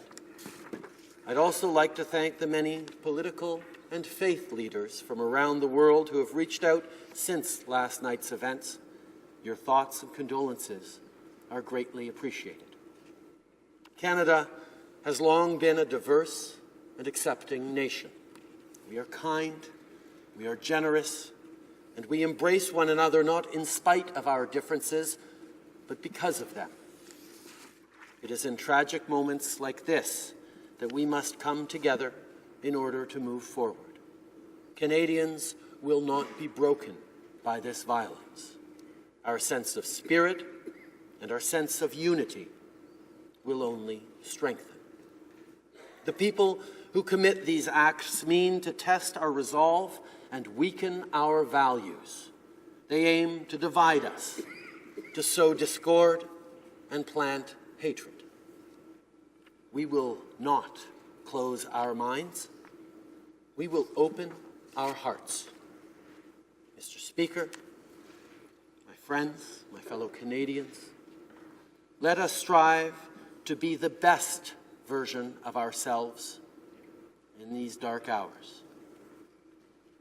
To the more than 1 million Canadians who profess the Muslim faith, I want to say directly, we are with you. 36 million hearts are breaking with yours. And know that we value you. You enrich our shared country in immeasurable ways. It is your home. Last night's horrible crime against the Muslim community was an act of terror committed against Canada and against all Canadians. We will grieve with you, we will defend you, we will love you, and we will stand with you. Over the coming days, take solace in one another. We will mourn this devastating attack, and we will heal together as one community, as one country, and as one family. Canadians will not be intimidated. We will not meet violence with more violence. We will meet fear and hatred with love and compassion. Always. Merci, Monsieur le Président.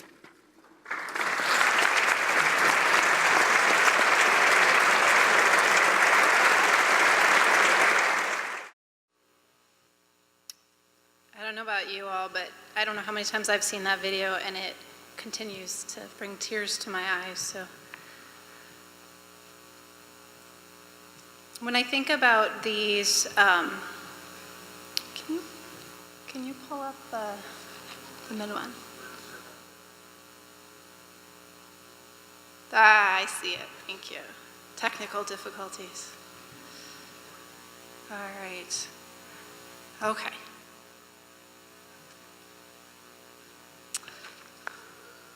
I need he needs to whisper in my ear here. Okay. All right. So before I introduce our next presenter, let me just share my reflections on the two videos we just saw. There's a couple key take-homes, and as I said, some reasons why we picked those two particular videos. Because they're coming from completely different incidents, and they both talk about how hate is being used to divide us. And both of those powerful leaders talk about standing side by side. And Trudeau reminds us not to close our minds, but rather to open our hearts. And I know he's speaking to his members of parliament there in Canada when he says we are all leaders, and he really compels them. I would take that message to all of us in this room, that we are all leaders, and we need to come together to make sure that hateful ideologies of any sort do not divide us. It's a pleasure to introduce our final speaker for this evening. The Muslim brothers and sisters in the room know him well because he is our local imam. He is our local spiritual leader, and we're grateful to have his leadership. Sheikh Al-Hajj Jallo was born in Gambia. After completing his primary studies, he traveled to Senegal, where he completed the memorization of the Quran. Upon returning to Gambia, he taught Quran in Masjid Bilal while completing a secondary education, until the time he received a scholarship to study at the Islamic University of Imam Muhammad bin Saud in Riyadh, Saudi Arabia. During his 7 years of study in Riyadh, Al-Hajj graduated with a degree in Sharia and learned from some of the foremost Islamic scholars in our age. Brother Al-Hajj became the Imam of Masjid As-Sunnah here in Madison shortly after his visit in 2009. More than just leading prayers, he conducts lectures, organizes Islamic education classes for children, and meets with non-Muslims to help grow an understanding of the Islamic religion. To clear misconceptions about jihad and terrorism, please join me in welcoming Sheikh Al-Hajj Jallo.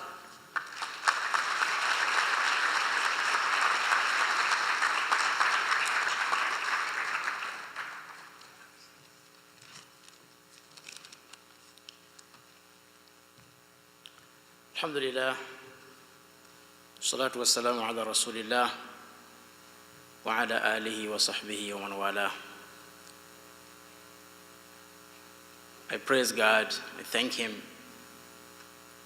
I ask Him to guide us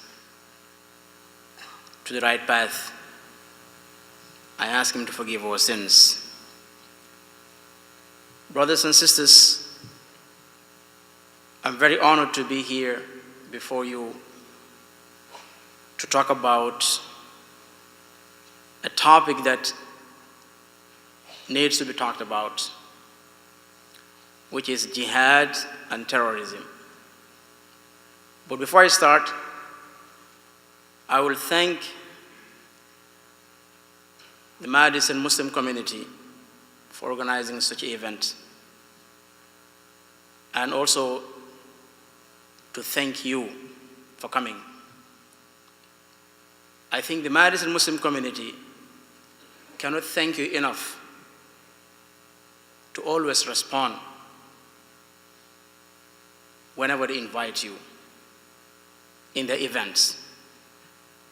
Especially our friend Ismail, we met many times. He's a very busy guy,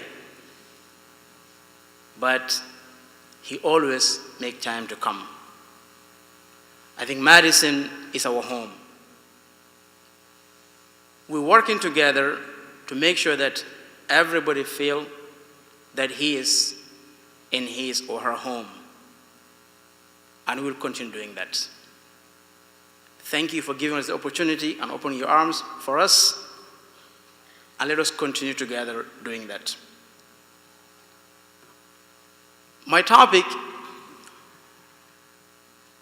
I think, is a very interesting topic because we talked about it home. We watched it in TVs, social media, jihad. What is jihad? And everybody thinks that, yes, today is a day of jihad, and when jihad comes, everybody's gonna die. And we as human beings, we don't want to die. We wanna live. And we don't want anyone to take that from us.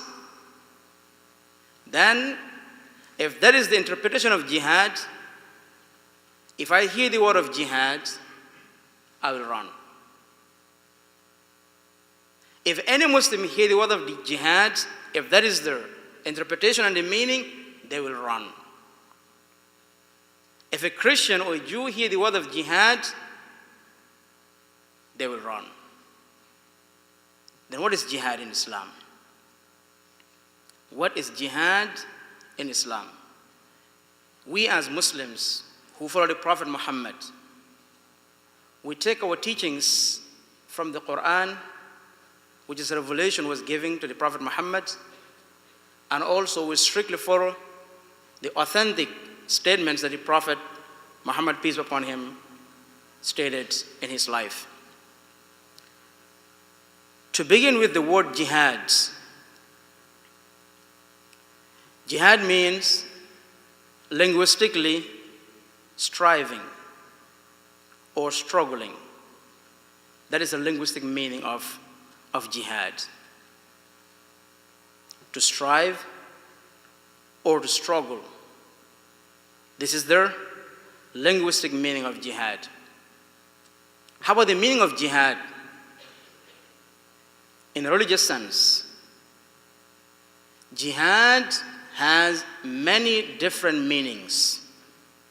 And somebody may say, oh, the Sheikh is trying to cover up, trying to hide the word jihad. No, it's not. Because we take all those meanings from the Quran and from the Sunnah, which is the statements of the Prophet Muhammad, peace upon him. And I'll bring all that. Just be patient with me. Sometimes I'll be saying it in Arabic, and Arabic is not my language, and it's not many of you's language, so you may be just patient with me. We said jihad has many meanings, and the proof of that is from the Quran and from the Sunnah.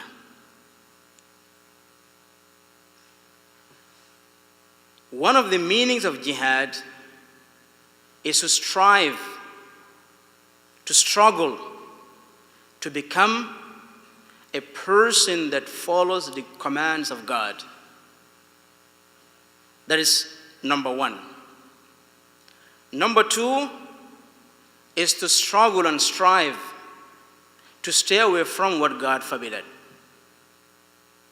Both of those meanings, we can take them from the Quran and from the Sunnah of the Prophet, which is a statement of the prophets.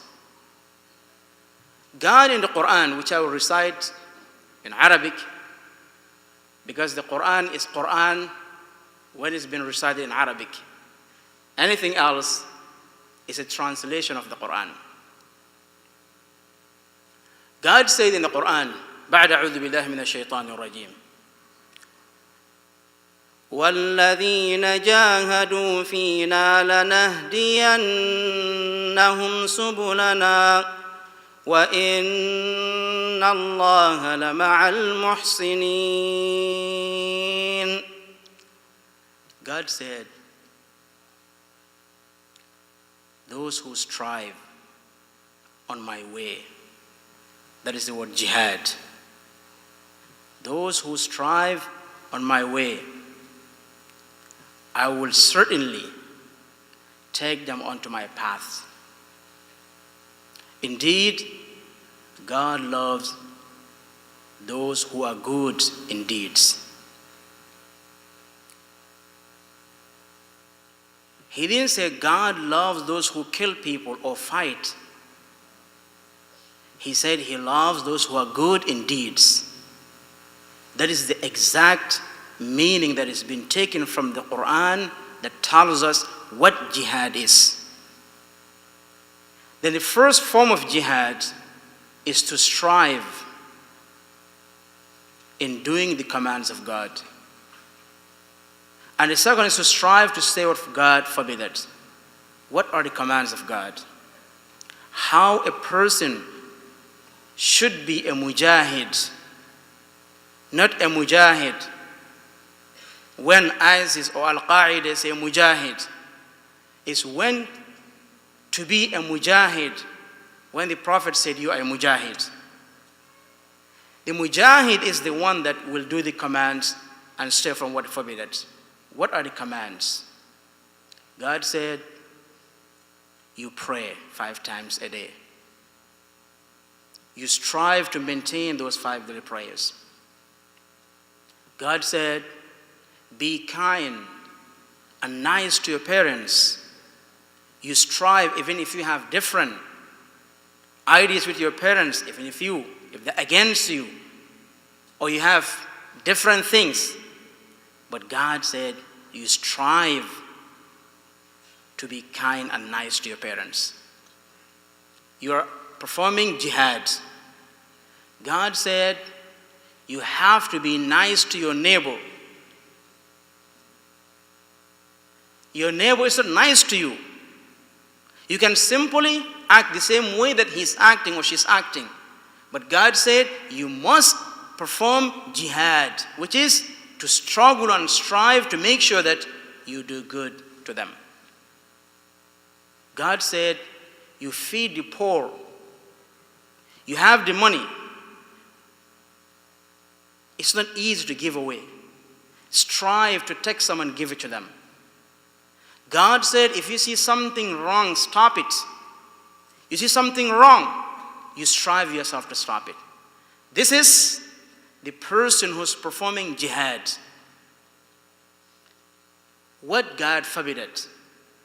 God said, you do not tell people bad things. You don't curse at them. You don't disrespect them. You strive yourself not to do that. You don't lie. It's prohibited.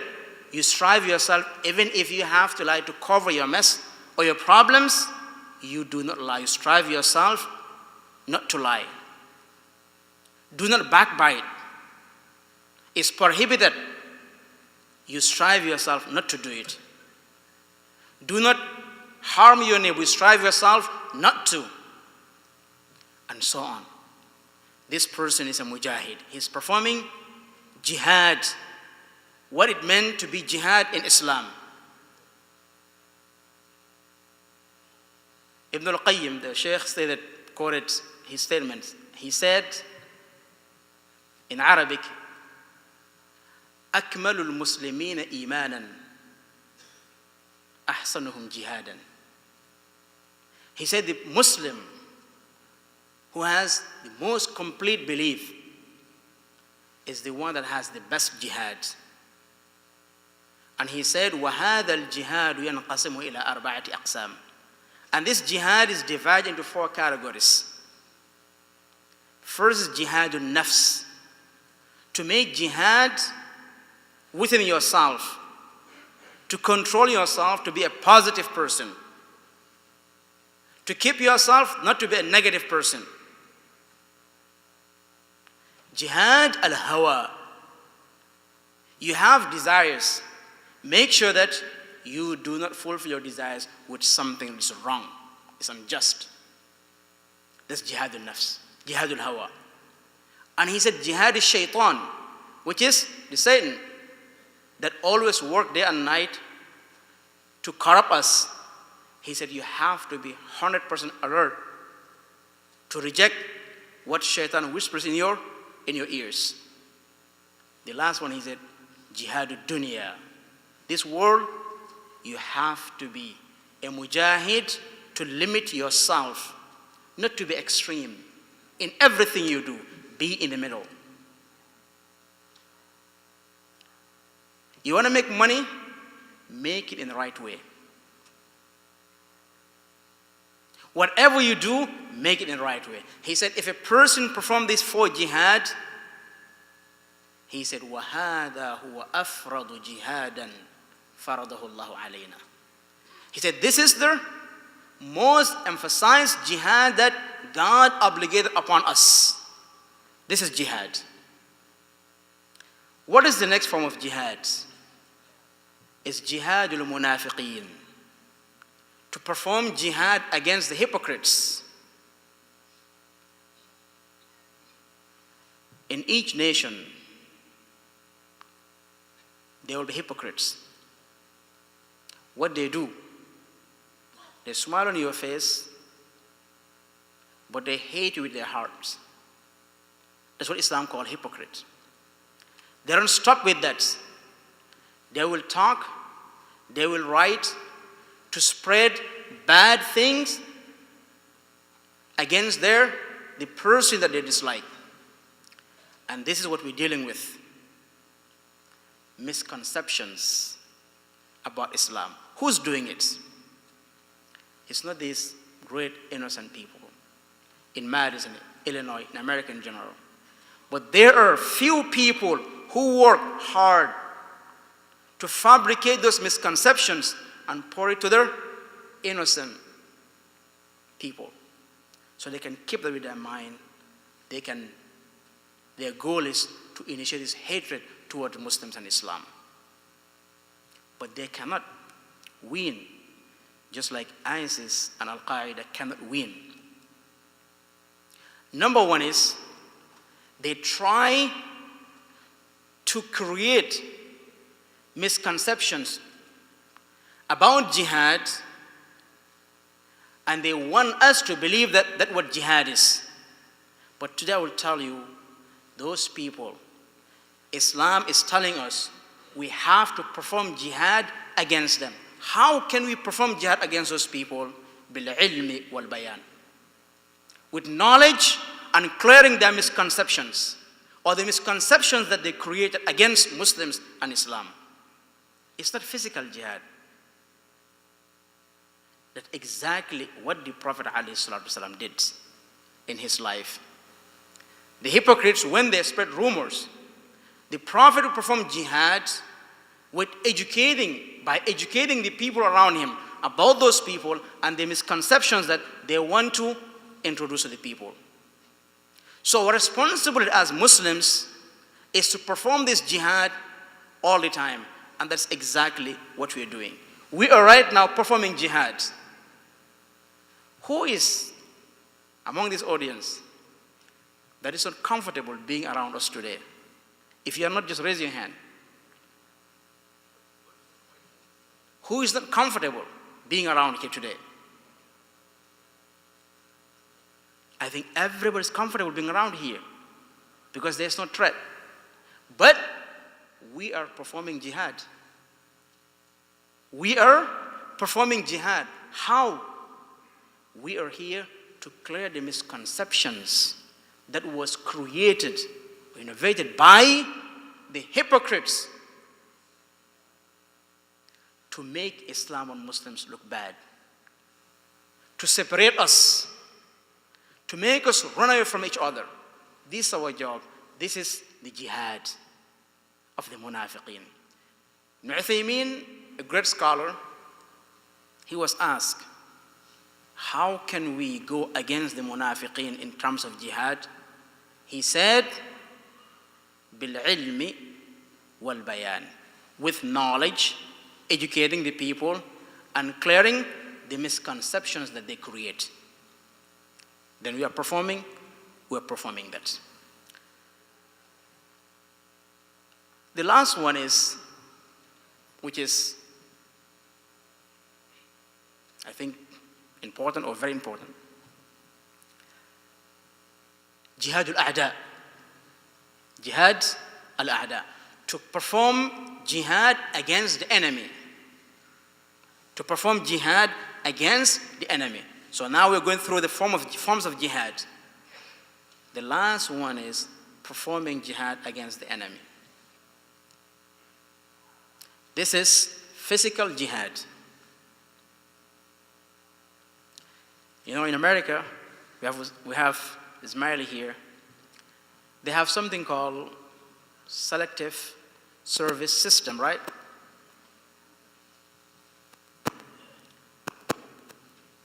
Whenever you turn 18, you have to sign. If you're an immigrant, you come here, you want to be a citizen, you have to be signing that. They're called selective service system.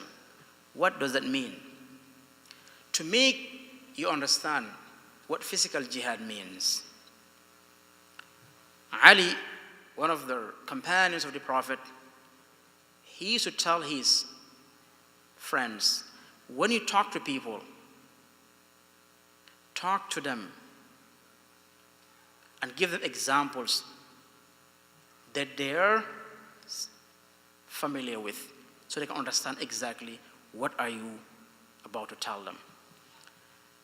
Before I introduce you the physical jihad, which is jihad against the enemy, I will come to something that we all know, which is, in America, selective service system, which means that you have to sign an agreement that whenever an aggressive enemy is attacking this country, you will attack back. You will defend the country. You will defend the country. Everybody here will defend the country because that is a threat.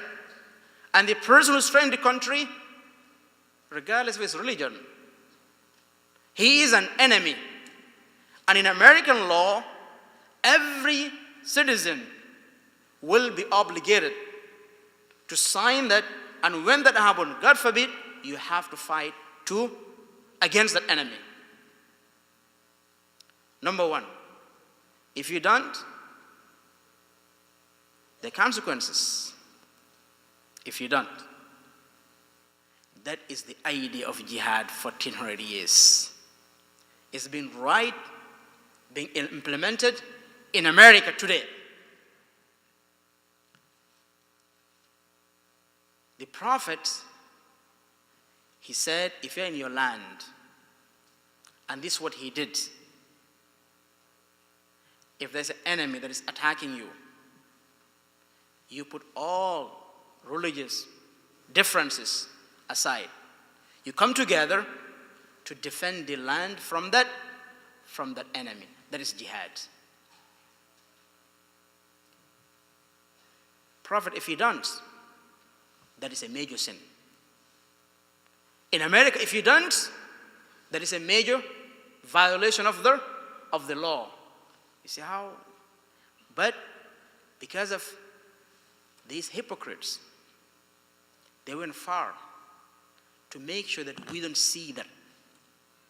We're all human beings. All we do is to make sure we have a good life. That's what religion do to the societies to bring good life, but not to bring destruction in societies.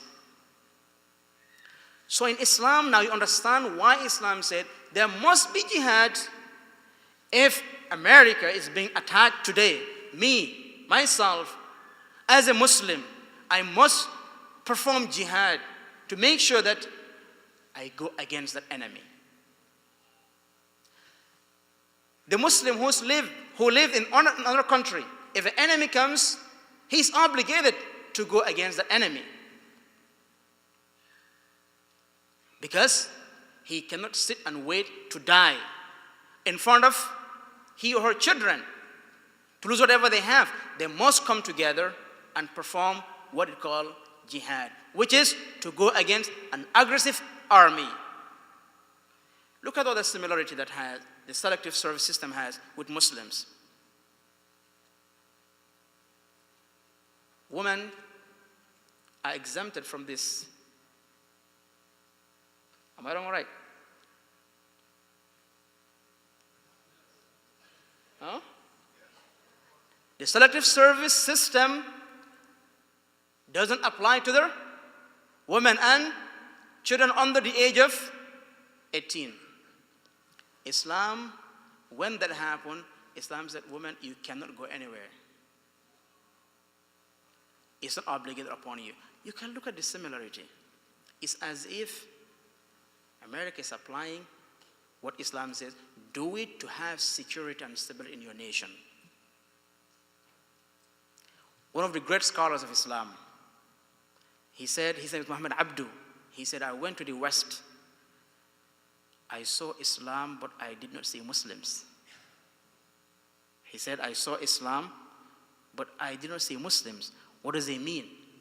He said, because of most of the system, the characters, behaviors, dealings, is based on Islam.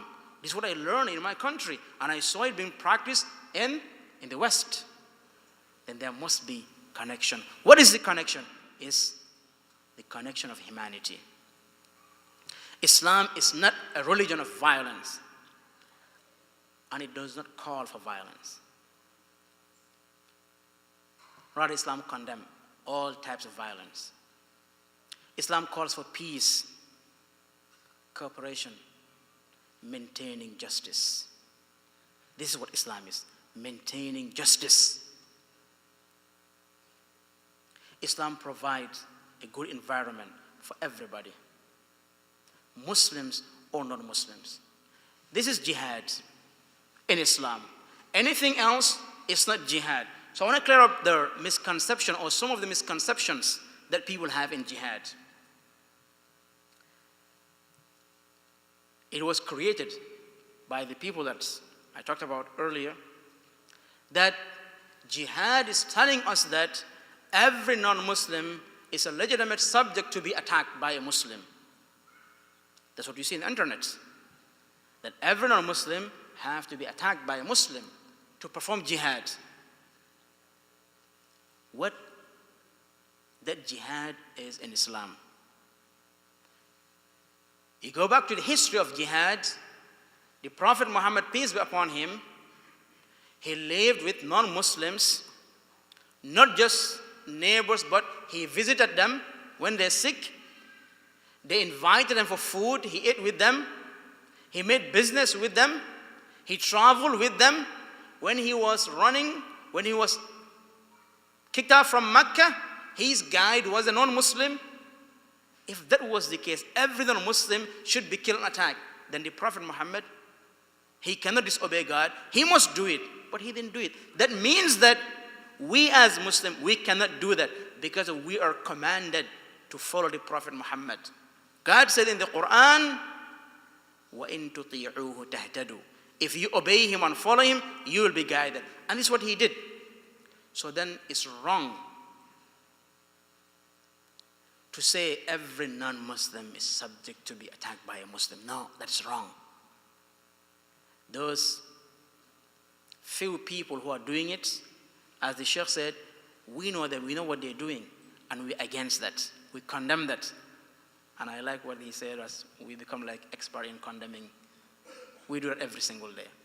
Because That's our religion is telling us to do, and we're doing it. Then Muslims and non-Muslims, Islam is telling us that we can have a peaceful land, a peaceful environment to live together with no problems. Who said that? Because Islam, we said we follow the rules. We follow the Quran and the Sunnah. God said, بعد أعوذ بالله من الشيطان الرجيم لا ينهاكم الله عن الذين لم يقاتلوكم في الدين ولم يخرجوكم من دياركم أن تبروهم وتقسطوا إليهم إن الله يحب المقسطين. God said, He did not forbid you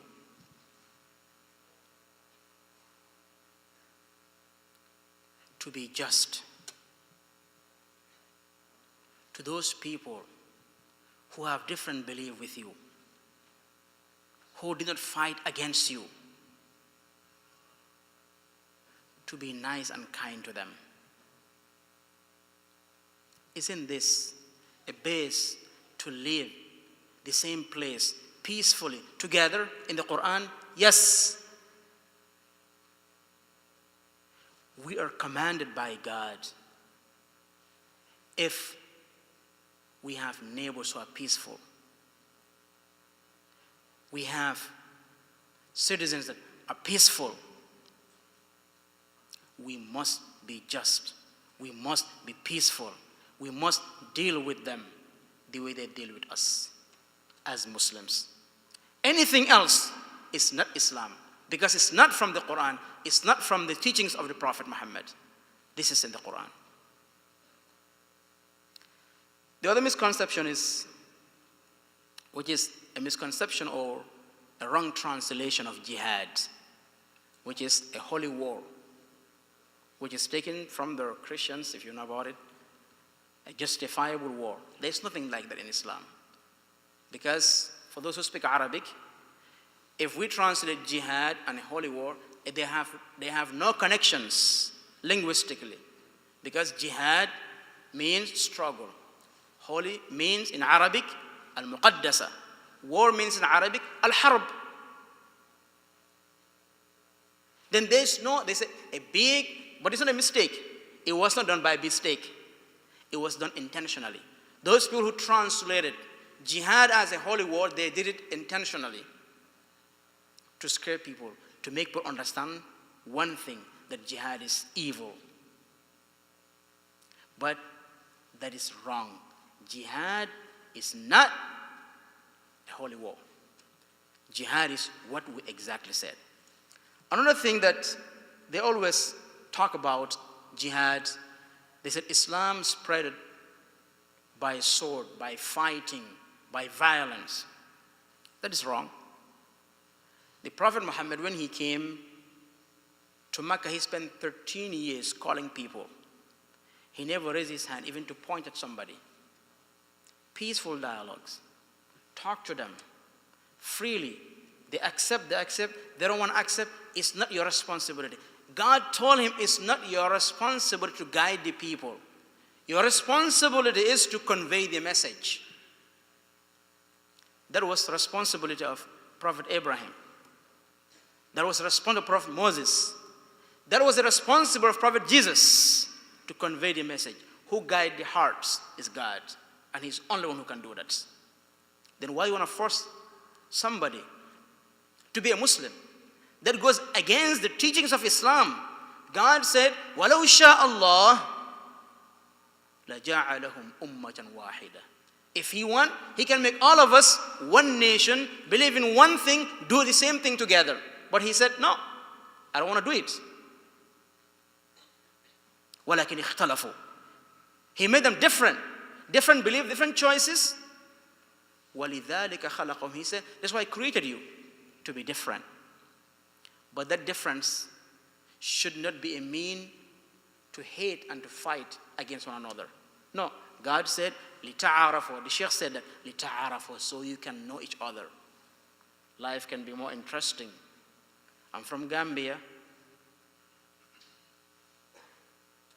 All of them from Wisconsin, he's from Illinois. And we must have somebody from Pakistan, Masoud is from India. We all come together.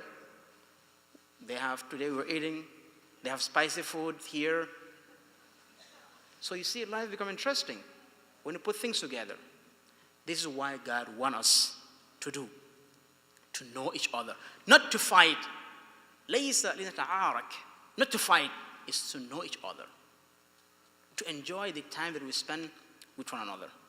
This is the reason why God created us different. Another misconception is that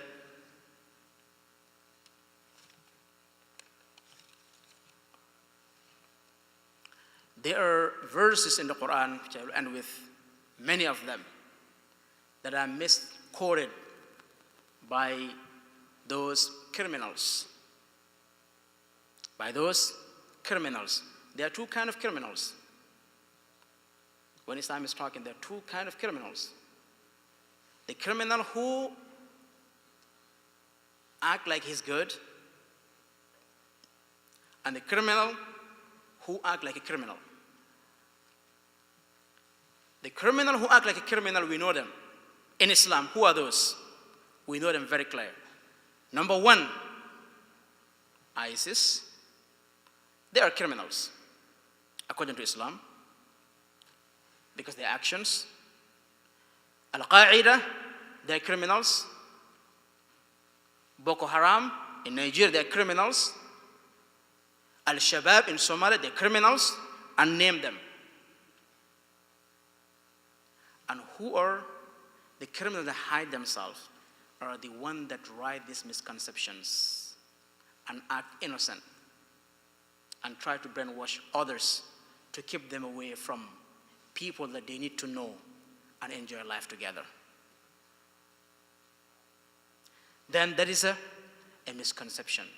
There are verses in the Quran that talked about fight, kill, retaliate. Those verses, I'll tell you I have 3 more minutes, what is the nature of the Quran. The nature of the Quran is divided into 3 things. Number 1 is Al-Qur'anu naba'u man kana qablakum. Wa khabaru man sayati ba'dakum. Wa hakamu ma bainakum. Quran gives us the stories, the news of the people who came before us. Anything that happened before you, the Quran will tell you how it happened and how that person or those people get out of that scenario or situation. That's number 1. Number 2 is that Quran will tell us what will happen in the future. Number 3 is Quran will draw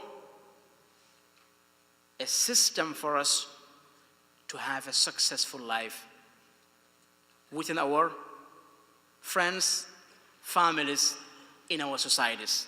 That is what this Quran is.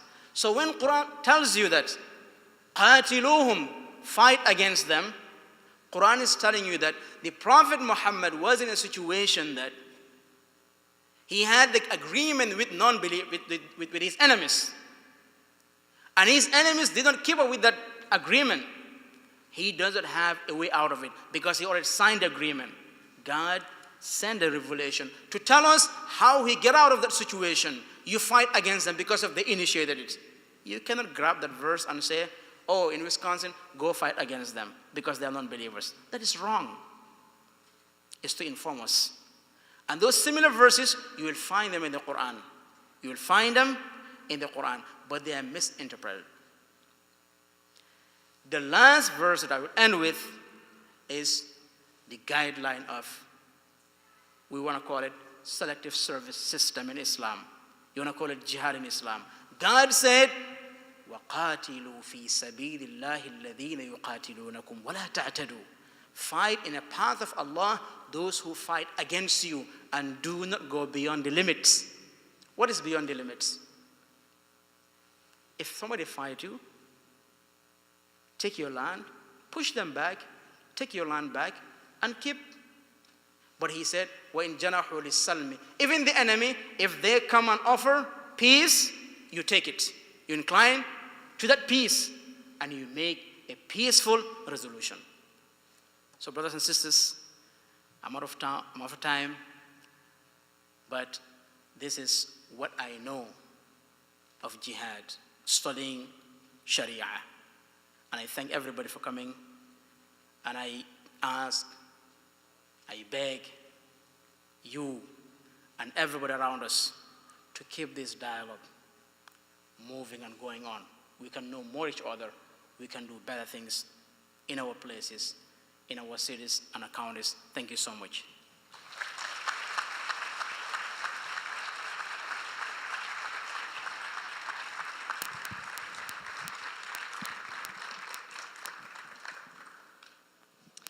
All right. Before we move directly into our Q&A, I just want to extend a couple thank yous again. First, I want to thank all of you for coming. And what I specifically want to thank you for is that each of you came here instead of doing something else. You decided you wanted to learn something today, and that you wanted to be part of the solution. That you wanted to ensure that hate has no home here, and that we bridge the divides. Thank you. Thank you for coming and being a part of today. I also want to thank, and I didn't pull up the slide because the whole projector thing confuses me now, but I want to thank again the individuals who helped to organize this event and who helped to contribute to make this event possible, including the businesses. See if I can get them. Adam Infotech, Anmal Restaurant, Istanbul Market, Steep and Brew Coffee, and Best Brains. I really want to extend a thank you for them to helping make tonight possible, or today possible. And I'd also like to, if we could give a group applause to our speakers for helping us clear misconceptions.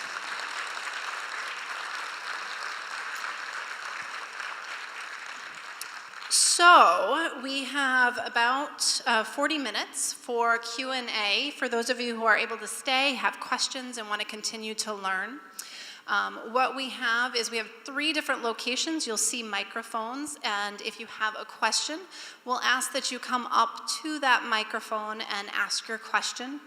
In doing so, we want to make sure in 40 minutes that we can cover as many questions as possible. So when you come to the microphone, please make your question brief. If there's a specific one of our speakers you want to address that question to, that's wonderful. Otherwise, they'll sort of decide amongst themselves how they want to answer that. After you've asked your question, if you'll just step away from the mic and we'll let our speakers address those. So, any questions?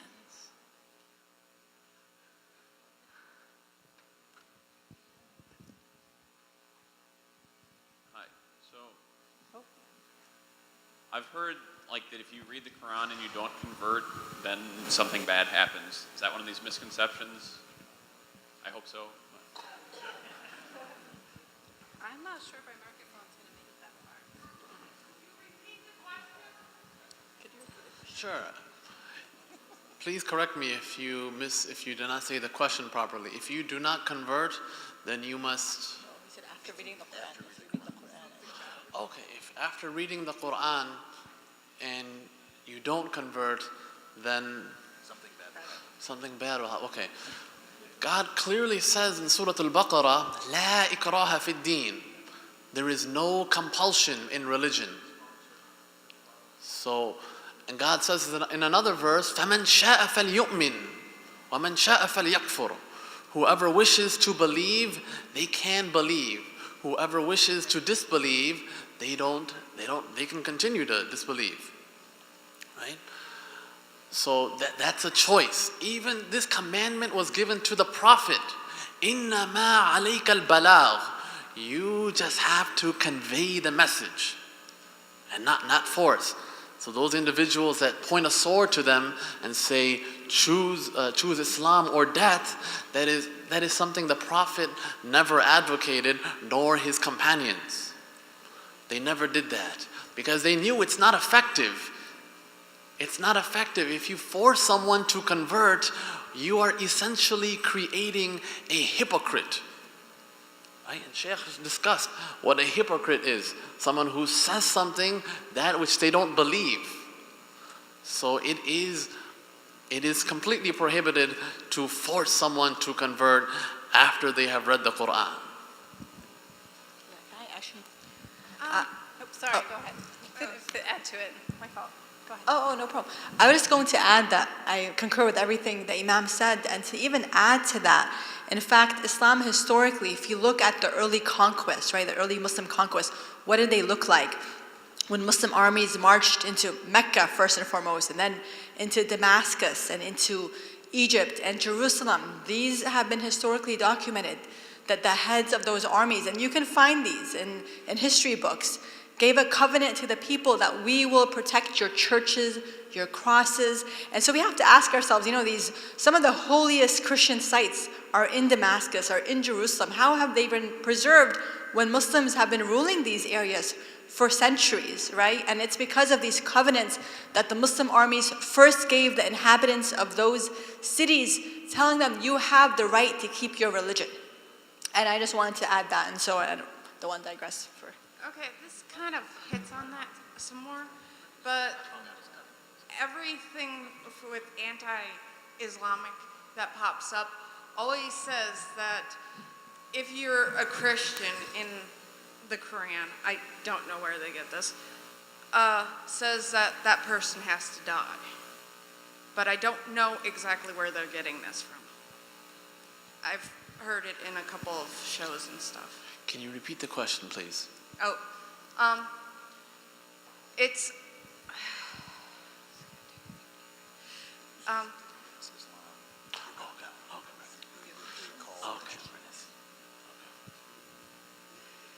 if there is a group of people, I don't know who says this, that says that in the Quran that if you're a Christian or a gay, you have to die.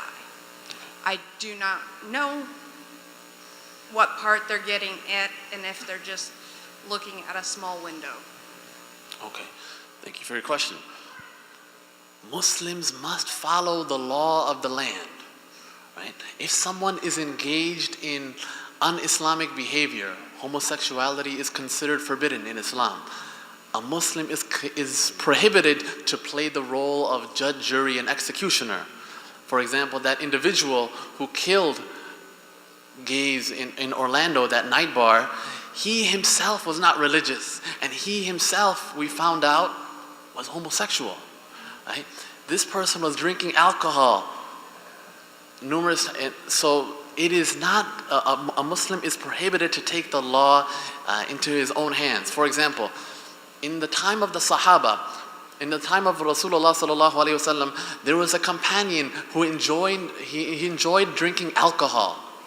The companion started to mock him and insult him and make fun of him. The Prophet said, "Stop it. Don't insult him, because he loves God and he loves the messenger. Al-mar'u ma'a man ahab, and the person will be with whom he loves." So what a person does in their own bedroom, the Prophet upon him be peace said, "Min husni Islam al-mar'i tarkuhu ma la ya'nihi." The excellence of one's Islam is that he or she leaves that which does not concern him. So they are practicing their God-given right if they want to follow that practice. I'm sorry to keep tagging stuff. Can I add two more comments? I mean, if that's okay with the panel here. Two comments I wanted to add to that. First of all, when you read the Quran, and I encourage you to read it from the beginning to end, I would encourage you to be aware of what translation you're using. The ones I recommend are MAS, Abdul Halim, and the other translation also Ahmad Ali, Yusuf Ali is another good one. If you read it from beginning to end, you find that the Quran continuously affirms the divine origin of Christianity and Judaism in specific, and in fact, never refers to them as infidels. Never once refers to them as infidels. It refers to Christians and Jews as people of the book, affirming that God has revealed a revelation to these religious communities. It's like, hey, Muslims, you guys aren't the first people that God's spoken to. You guys are not special. You guys aren't the first people God sent a messenger to. Throughout the Quran, there's an affirmation that previous communities have also been given divine guidance and divine messengers. So that's the first point. And in fact, theologically, to be a Muslim, you must believe and accept the previous messengers that came, including Jesus Christ, peace be upon him, Moses, and the rest. And you must also accept that the gospel came to Jesus. You must accept that the Torah came to Moses. These are principles of belief in Muslim theology. The second comment I want to make is I would encourage you to look up two verses, 262 and 569. So if you go to chapter 2, verse 62, and chapter 5, verse 69, it says, those who believe and those who are Jews, Sabians, which is an ancient, non-existent sect today, and Christians. Whoever believes in God and the last day and does good works, فَلَا خَوْفٌ عَلَيْهِمْ. So no fear shall, one verse says, no fear shall be upon them, nor shall they grieve. The other verse says that their reward will be with God. And then it also says, no fear shall be upon them, nor shall they grieve. So this is in reference to the sister's question. I'm going to untangle her here. Okay, over to the right. Okay, what is the purpose for a woman, Muslim, to wear these scarves? For a non-Muslim, it looks like what you're doing is covering up all of the female attributes of your body so that we don't get sexually aroused. What's the purpose of the scarf? Okay, so I guess this will go to the sister first. What is the purpose of our scarf in Islam? Do you mind if I refer to my PowerPoint here? Thank you so much for asking that question. And it's a question that's very dear to me because it's a question I've been asked my entire life. What's that thing on your head for? And I would love to take no, not this one. Not that one. Oh. Okay, no problem, I'll pull it up. So why do Muslim women cover their hair? Let me do one quick thing and see if this works. From beginning. Same thing? Okay, so I just want to move on quickly, hijab. Why do women cover? First of all, hijab is a reference to covering the hair and body.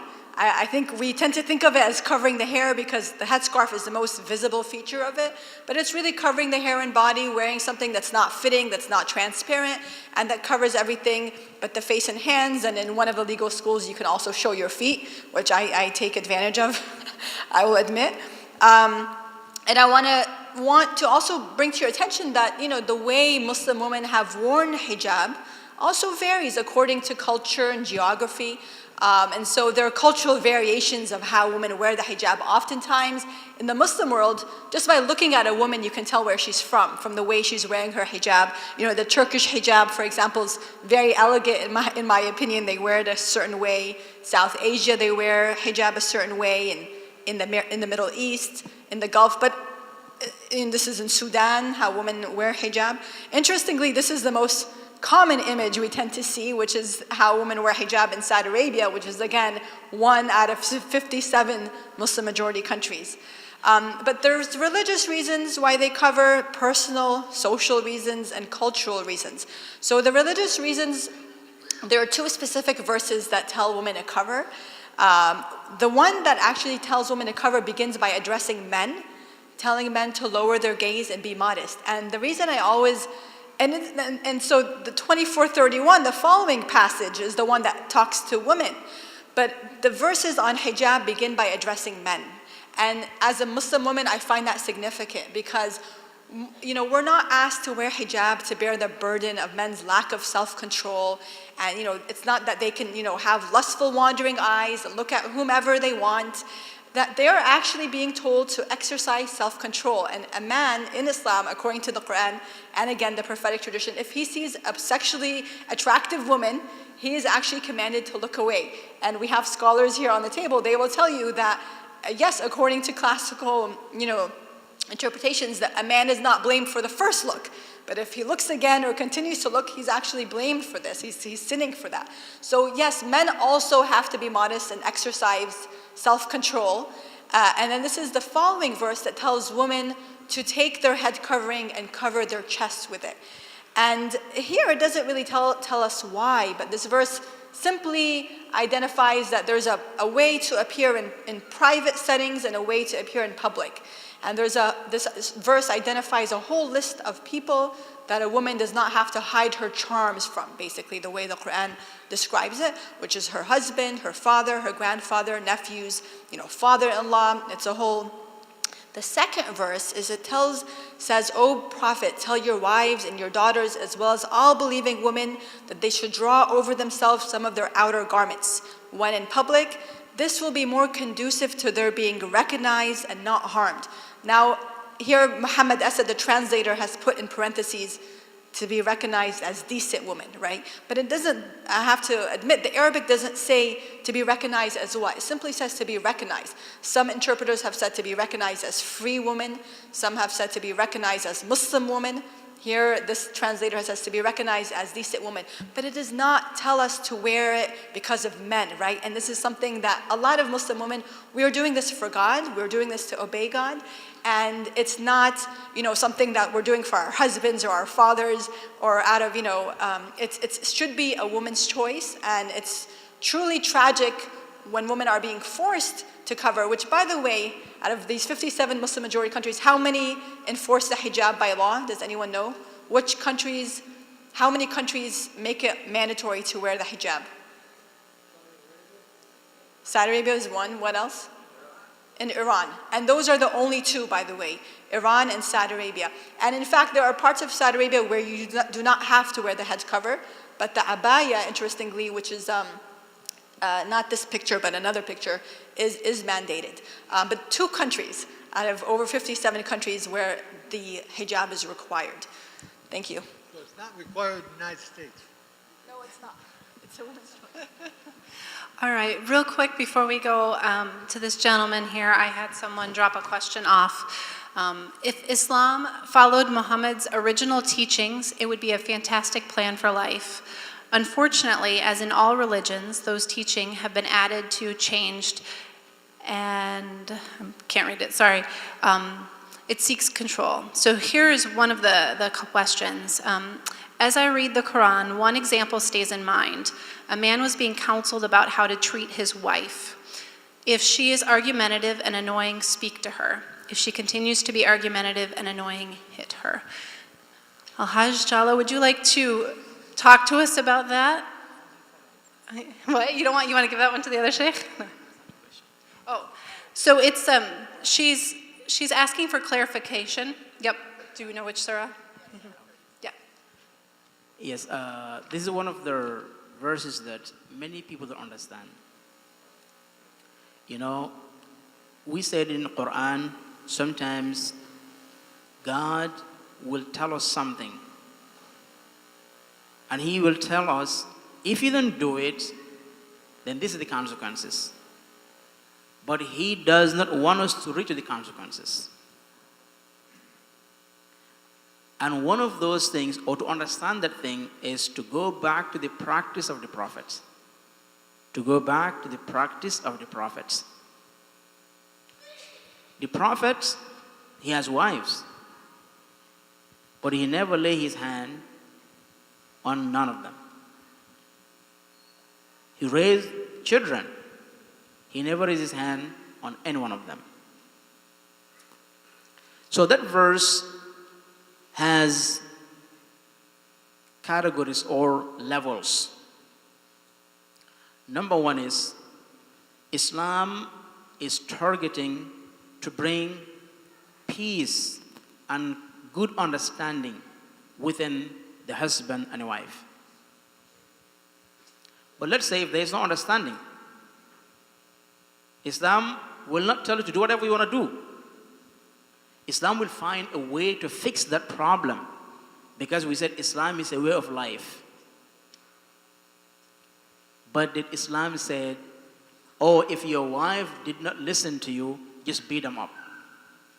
Islam didn't say that. Islam did not say that. Islam said you have to follow the procedure.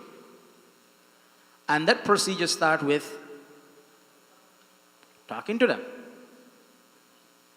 I think if two smart Muslims are married, they have a problem, they bring their problems to the table, they talk about it and continue to talk about it, and Islam did not say or did not put a limit of this talk. فَعِظُوهُنَّ. He didn't say فَعِظُوهُنَّ إِلَىٰ أَجْلٍ مُسَمَّى بل فَعِظُوهُنَّ إِلَىٰ أَجْلٍ غَيْرُ مُسَمَّى. He advised them, talk to them, preach them. What is the problem? And here is mafhum mukhalafa here in the Quran, which is whenever God talk about something, if there's a problem or if there's a potential problem to the other side, that problem or that process should be applied on the other side. This is mafhum mukhalafa.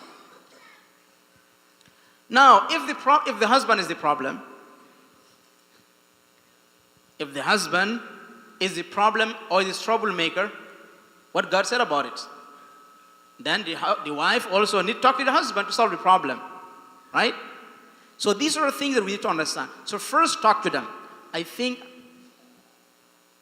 if we reach to the level of violence in the marriage, the law enforcement is going to involve. And that may create a problem. But Islam doesn't want us to go there. If the talk doesn't solve the problem, they talk today, they talk a month, they talk a year, no problems, no solution. Islam said, you find what is the most desirable thing to her, for example. Some woman, you say, you know what, when you go to bed, I have nothing to do with you. But you have to put in mind that what I'm doing is to solve the problem, not to punish.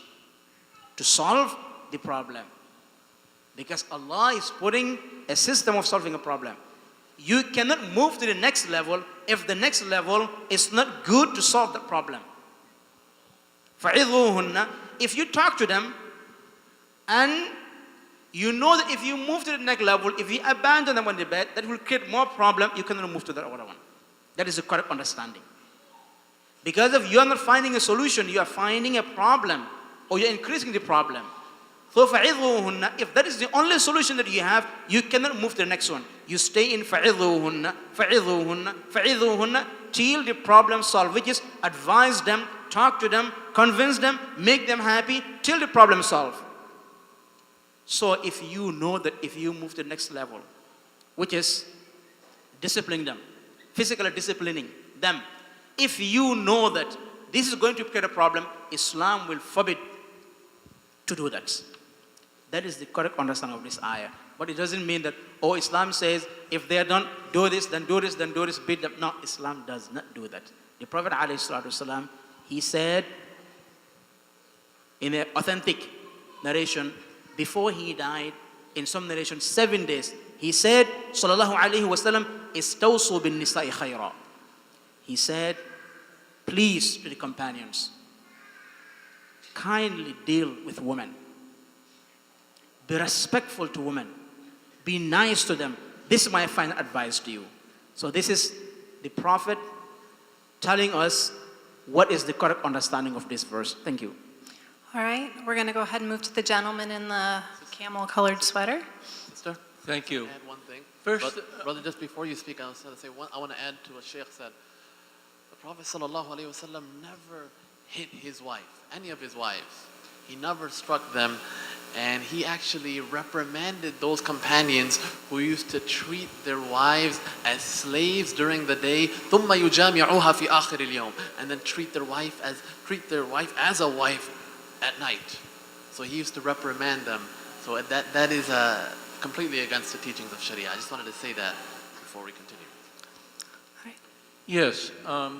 First, I want to thank this panel. This has been one of the most informative panels on any subject that I've listened to in a long time. So, I'm speaking to you in a certain sense, as a colleague. I'm a historian, and I lecture widely in the upper Midwest on the wars in Afghanistan and Iraq. My specialty is guerrilla warfare. I have had to change my lectures to devote almost a third of the time in my lectures to cleaning up basic ignorance, not only of Islam, but also of Christianity and Judaism. And I'll give you a couple of quick examples, and you might want to comment on this. The first is the confusion between Islam and tribal culture or anthropological culture. For example, in Afghanistan, I have to keep on explaining that Pashtunwali, the laws and customs of the 40 million people who are the Pashtun ethnicity, have nothing to do with the Quran. And it's true, Pashtun men do tend to treat their women as possessions. The second, that's just one of many. The second example is the failure to know anything about Christianity and Judaism. And there I would just plead with the audience, not only should you read the Quran, but if you've never read the New and Old Testaments through, you might do it, and then you will understand better what a progressive religion Islam really is.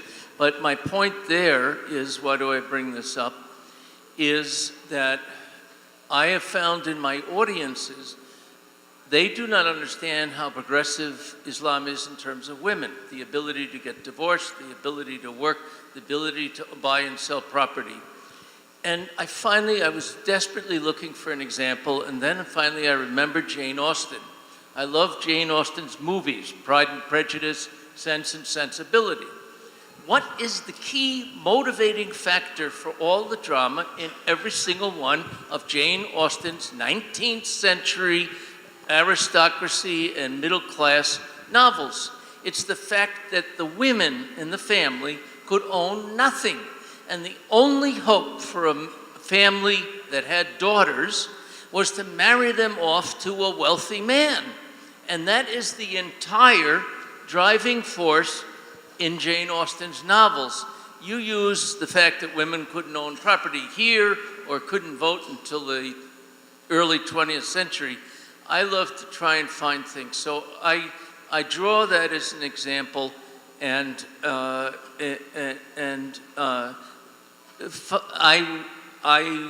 plead with you to continue this work, because the ignorance not only of Islam is also compounded by the gross ignorance of the Judeo-Christian history and the history of ethnicity and religious wars in Western society. Thank you. Thank you, sir.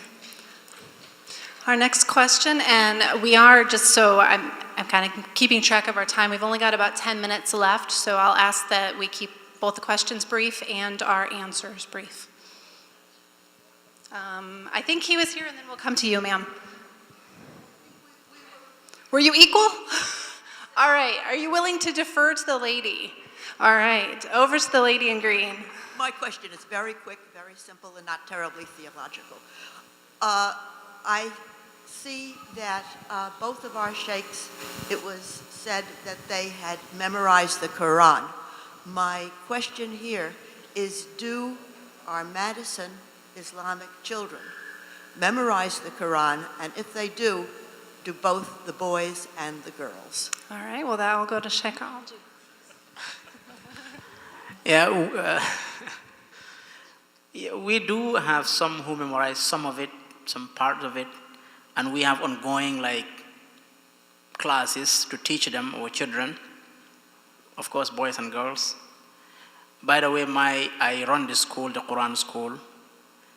We have almost 4 Quran schools, which mean to teach Quran. But the one that I run, I'm the only male teacher. Everybody else is female in the whole entire school. So I think they teach even the girls more than they teach the boys. So they're memorizing. But we have few individuals who memorize the Quran, which is really tough to memorize the whole thing. So you need a lot of time, and they don't have that much time. But they're memorizing based on the time that they have. We have boys and we have girls, and our goal is to make them memorize the way we did memorize in our community. Yes. Thank you. Thank you. Question to Mr. Ozan. Sorry, I missed your lecture. Maybe you addressed that. Me and my family here, we celebrate good relationship with law enforcement in Madison. Can you reassure us and reassure those who are hearing you that, you know, in case somebody is going like extreme way and things like that, that your response would be measured and appropriate, especially if there is mental illness involved, because Muslims also are subject to mental illness.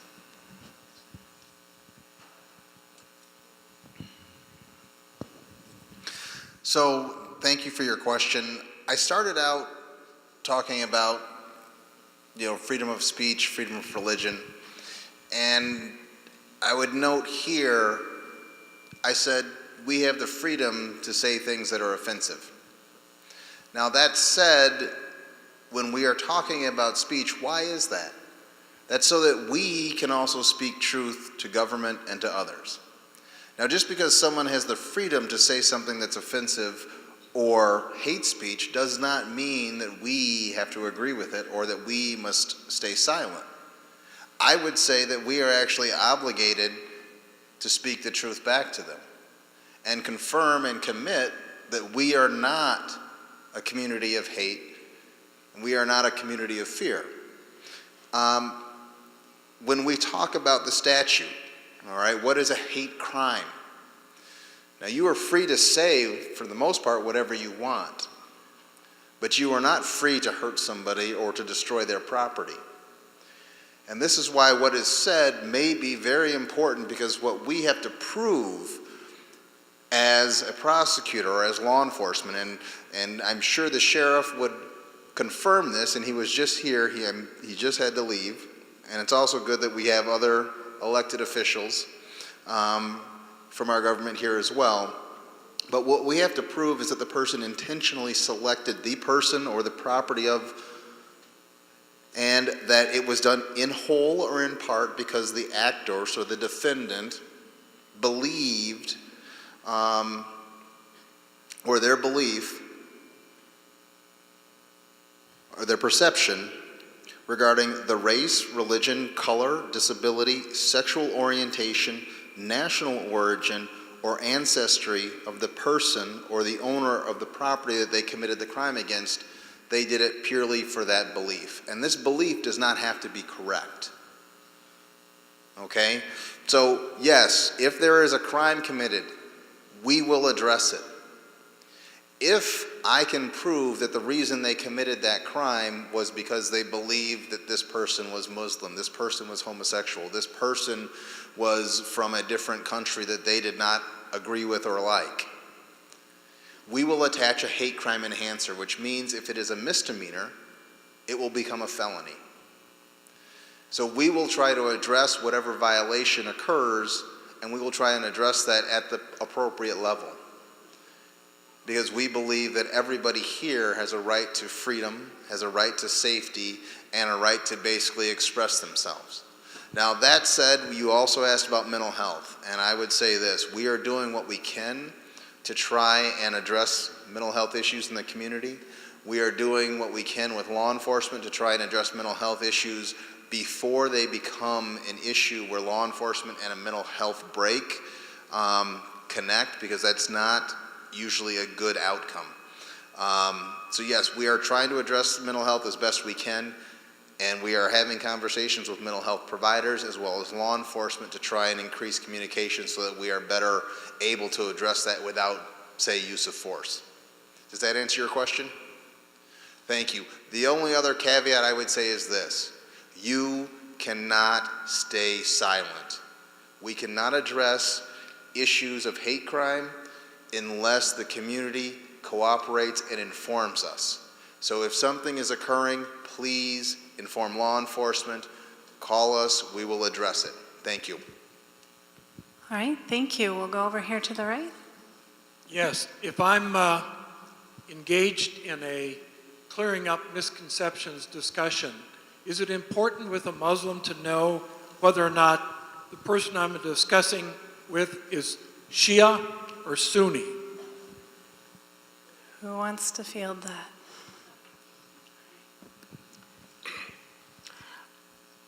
It depends on what are you trying to clear up. But as Muslims, there are different schools of thoughts.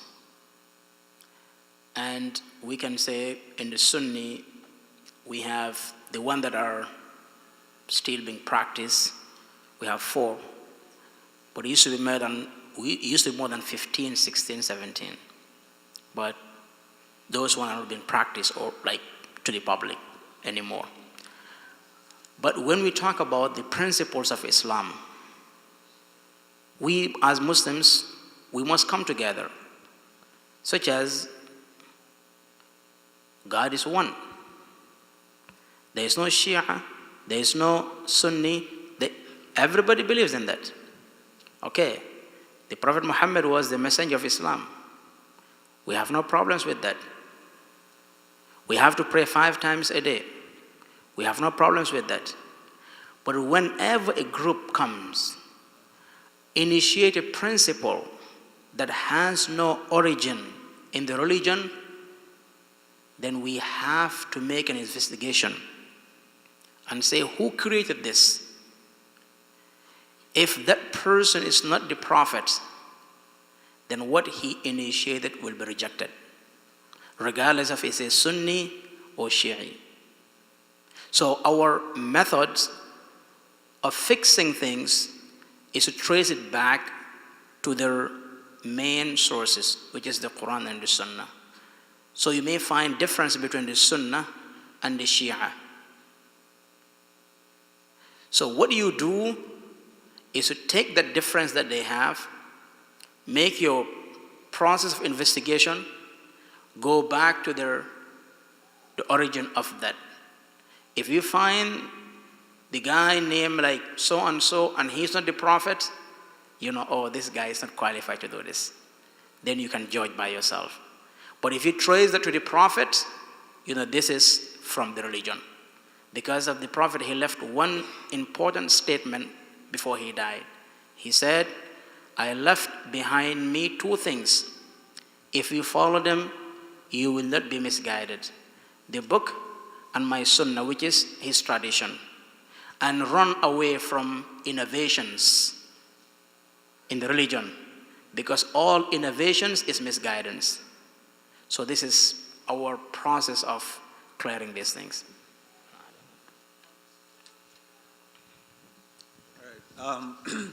Well, I would first like to thank the Muslim community for putting this together, but also for the wealth of information that the panelists shared. So, Dr. Hadia, during your presentation, I think the biggest misconception about Islam is the role of women in the family and in the community. So during your presentation, you visited 2 communities where one community will let women mingle with men, the other community will not let that happen.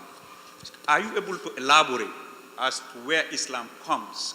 What Islam says about that? What should we do as Muslims? The second question is about the other misconception, which is about Sharia. Sharia, the law, Sharia. How does Sharia, and that question does not go to you alone, how does Sharia compare to Western constitutional law? And I would like Ismail Ozen also to say something about that. Thank you. Okay, before I have those questions answered, I just want to recognize our time. So after these questions, we've got 2 people standing in the queue, if you will. So I just want to let you know that we'll acknowledge those 2 sets of questions, and then we'll wrap up. I'll try to be brief. In terms of women in Islam, again, what I constantly, tell my students and try to be mindful of is that Muslims and Islam are not the same thing. And so you will find Muslims even within one country, within one region, that have different practices when it comes to supporting female education or female there are women working or studying abroad or all of these things. You will find different, and as the gentleman, I'm glad the historian, stood up and mentioned this, because a lot of the issues stem from culture. I know some of the most secular families in Jordan who didn't want their daughters working because of jealousy issues, it had nothing to do with religion. Whereas I knew religious families in Jordan who were fine with actually encouraging their daughters to seek an education. So culture plays a larger role sometimes in these gendered practices. And then the second question, in terms of Sharia, I think he did a wonderful job. What I tell my students often, Sharia is an abstract concept of divine law, right? It's abstract. But when it comes to the nits and grits of it, what does that actually mean? What does that look like when it comes to inheritance, divorce, custody rights, right? This is where actually we need to use a different term, and that term is fiqh, F-I-Q-H. And those are legal rulings, which there's different legal schools. Now there's 4 in Sunni Islam. And these are human interpretations of divine intent, of divine will. And as the scholar mentioned, there was always this inherent understanding that this is an attempt to understand divine will, divine intent, but we can never definitively, conclusively know what divine will is. And so this is the best human attempt put forth. This is what the jurists will tell you. We've exhausted all of the accurate methods and all of the knowledge we have, looking at all of the traditions and all the different potential meanings of this word and this verse, and this is the conclusion we've come with. But there's, again, this question of human fallibility, that human beings are not God, and we do not know definitively what divine will is. And so that is why we need to distinguish these two terms, that Sharia is really this abstract notion of divine will, of how does God want one to live one's life. So I hope that clarifies your questions. Thank you. If I understand correctly, the Quran forbids you from being judge, jury, executioner, and in my mind, in some respects, that keeps you from defending your religion. And my question then is, what is the disincentive then for these infidels, or ISIS, call them what you will? Where is the disincentive for them to stop what is going on in our world today? And for the short term is what I'm looking for, because the media isn't going to do it for you. Did you want to say something about the previous question? We can. I just want to say something briefly, if you don't mind. I just want to say that I love your question, because we cannot solve the problem of terrorism unless we're willing to address issues of politics and issues of sociology. I always tell my students we can't explain the phenomena of terrorism by looking at religious experts or experts in religion. We need sociologists, we need historians, political scientists. Tunisia has exported more foreign fighters to ISIS than any other country, double the amount Saudi Arabia has sent. And one has to ask, why Tunisia, right? I have in my slide, I'm not gonna waste time and pull it up. You can see The Economist magazine, if you read it, has a chart. It's incredible, right? And what's interesting when we think of the role of religion in recruiting these people, well, Tunisia has actually, for the last over 3 decades, had a almost fundamentalist secular government, where religion to some extent was actually forbidden in certain public institutions. Women could not wear hijab in state institutions. The president, Habib Bourguiba, the former, obviously, early on when it gained its independence, actually forbade, at some point, told Muslims, discouraged Muslims from fasting the month of Ramadan. So it was a very, it was secular in a fundamentalist way. George Parker, who interviewed a lot of these sympathizers with ISIS, young Tunisian men who either wanted to go fight or knew people who were fighting, when he says, and you can find this article in the New Yorker called Exporting Jihad, He says they have very superficial theological knowledge of Islam. This is one pattern he finds among all of these men. Very limited theological knowledge of Islam. And one interesting fact is you've never had a graduate of a religious seminary like Al-Azhar, or even from Iran in Qum, or Zaytuna in Tunisia, or Deoband. You've never had a graduate of a religious seminary join a terrorist organization. And I think that's a very telling fact of this is not a religious problem, it's a political, sociological one. And there's so many issues going on, from joblessness, hopelessness, political corruption in these societies, a lot of anger, a lot of resentment, some of it towards their own governments and some of it towards the West as well. And we also have to be cognizant of the fact that they are upset with much of our foreign policies, specifically the last 2 wars that we've waged in Iraq and Afghanistan, as well as the drones in northern Pakistan. So we kind of have added to this perception that exists in the Muslim world. What the message the terrorists use to recruit people is that, look, America's not fighting terrorism, America's fighting Islam.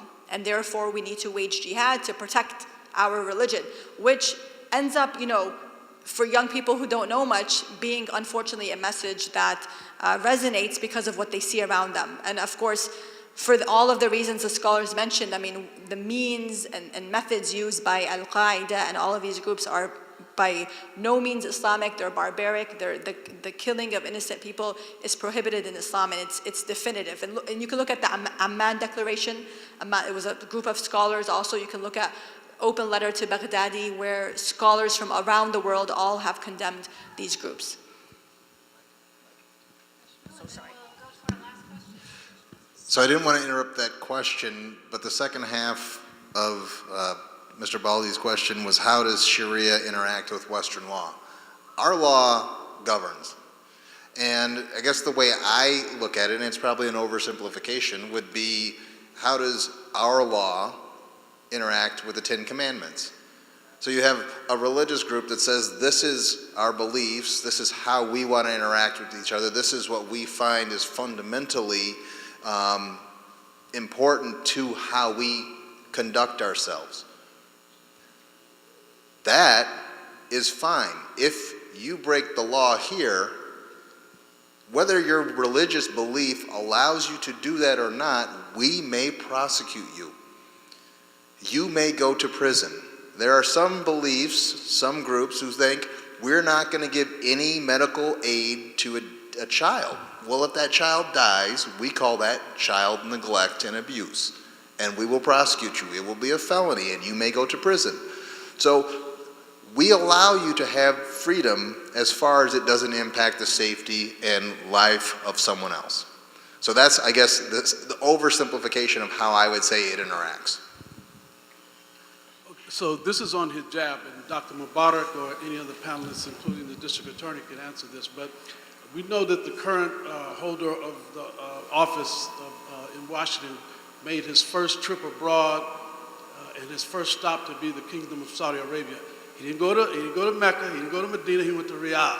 And it was a big thing all over the news and social media. Ivanka and Melania didn't have their hair covered. And so when I looked at the 3 verses that the sister had up there regarding that, I didn't see any of those that relate to non-Muslim women. So why would anybody expect for them to wear hijab when that's not their religion, it's not their belief? No, I agree with you. I completely agree. And as you said, when there's religious, Islam has actually preserved the rights of, in a Muslim state, of religious minorities to follow their own religion. So I completely agree. Even in the Muslim state, even if historically, the way Islam was applied, Christian women would not have to cover unless they want to cover, because in Corinthians, in 1 Corinthians, there are verses that talk about head covering. And by the way, those were verses I wanted to pull up because I kind of wondered, this is my own analysis, if you read those verses in Corinthians, they are kind of suggest that women should cover because men are, and this is my own analysis, you can disagree, men are superior in a sense, depending how you interpret these verses, but you get the sense that the reason she's covering is because the man is a symbol of authority over her head. And I do wonder to what extent this informs, because we are a predominantly Judeo-Christian society, that how much of this connection between head covering and male dominance, how much of that informs the way we view the hijab. You know, we view it in a very kind of misogynist way because perhaps this is the way it's portrayed in Corinthians. I'm not sure if that is, that's kind of an analysis, something I've been thinking of. But I did want to mention also the hijab, that there's some spiritual and feminist aspects of it, which I didn't mention to the gentleman who asked me about it before. That, some women believe it's empowering to them to be able to choose how they dress in front of men who are complete strangers to them. And that, as we saw with the last elections, some men look at a woman and give her a number automatically, right? She's a 7, she's an 8, she's a 5. And a lot of women feel that by concealing the most attractive aspects of their body, that, they're saying, I don't want to take part in this. I don't want to so. The only thing I would add is I think that our current president may have made some comment as to our last president's wife, when she made a trip to a Muslim country, did not cover her hair. And that may be the only reason. I don't know, but that may be.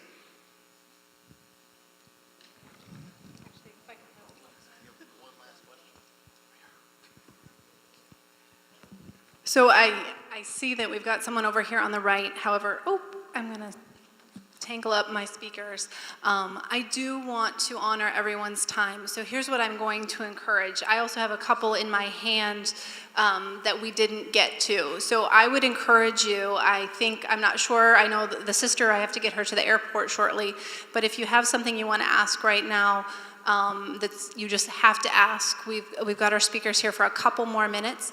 However, at the bottom of your agenda, there is a place to email questions, and we would love to keep this dialogue going. So my apologies, sir, for cutting you off, and for the ones in my hand that we didn't get to. I want to honor everyone's time, and I want you to know that we extend this invitation to keep the dialogue going. So please come up and speak, or send us an email and we'll respond to you.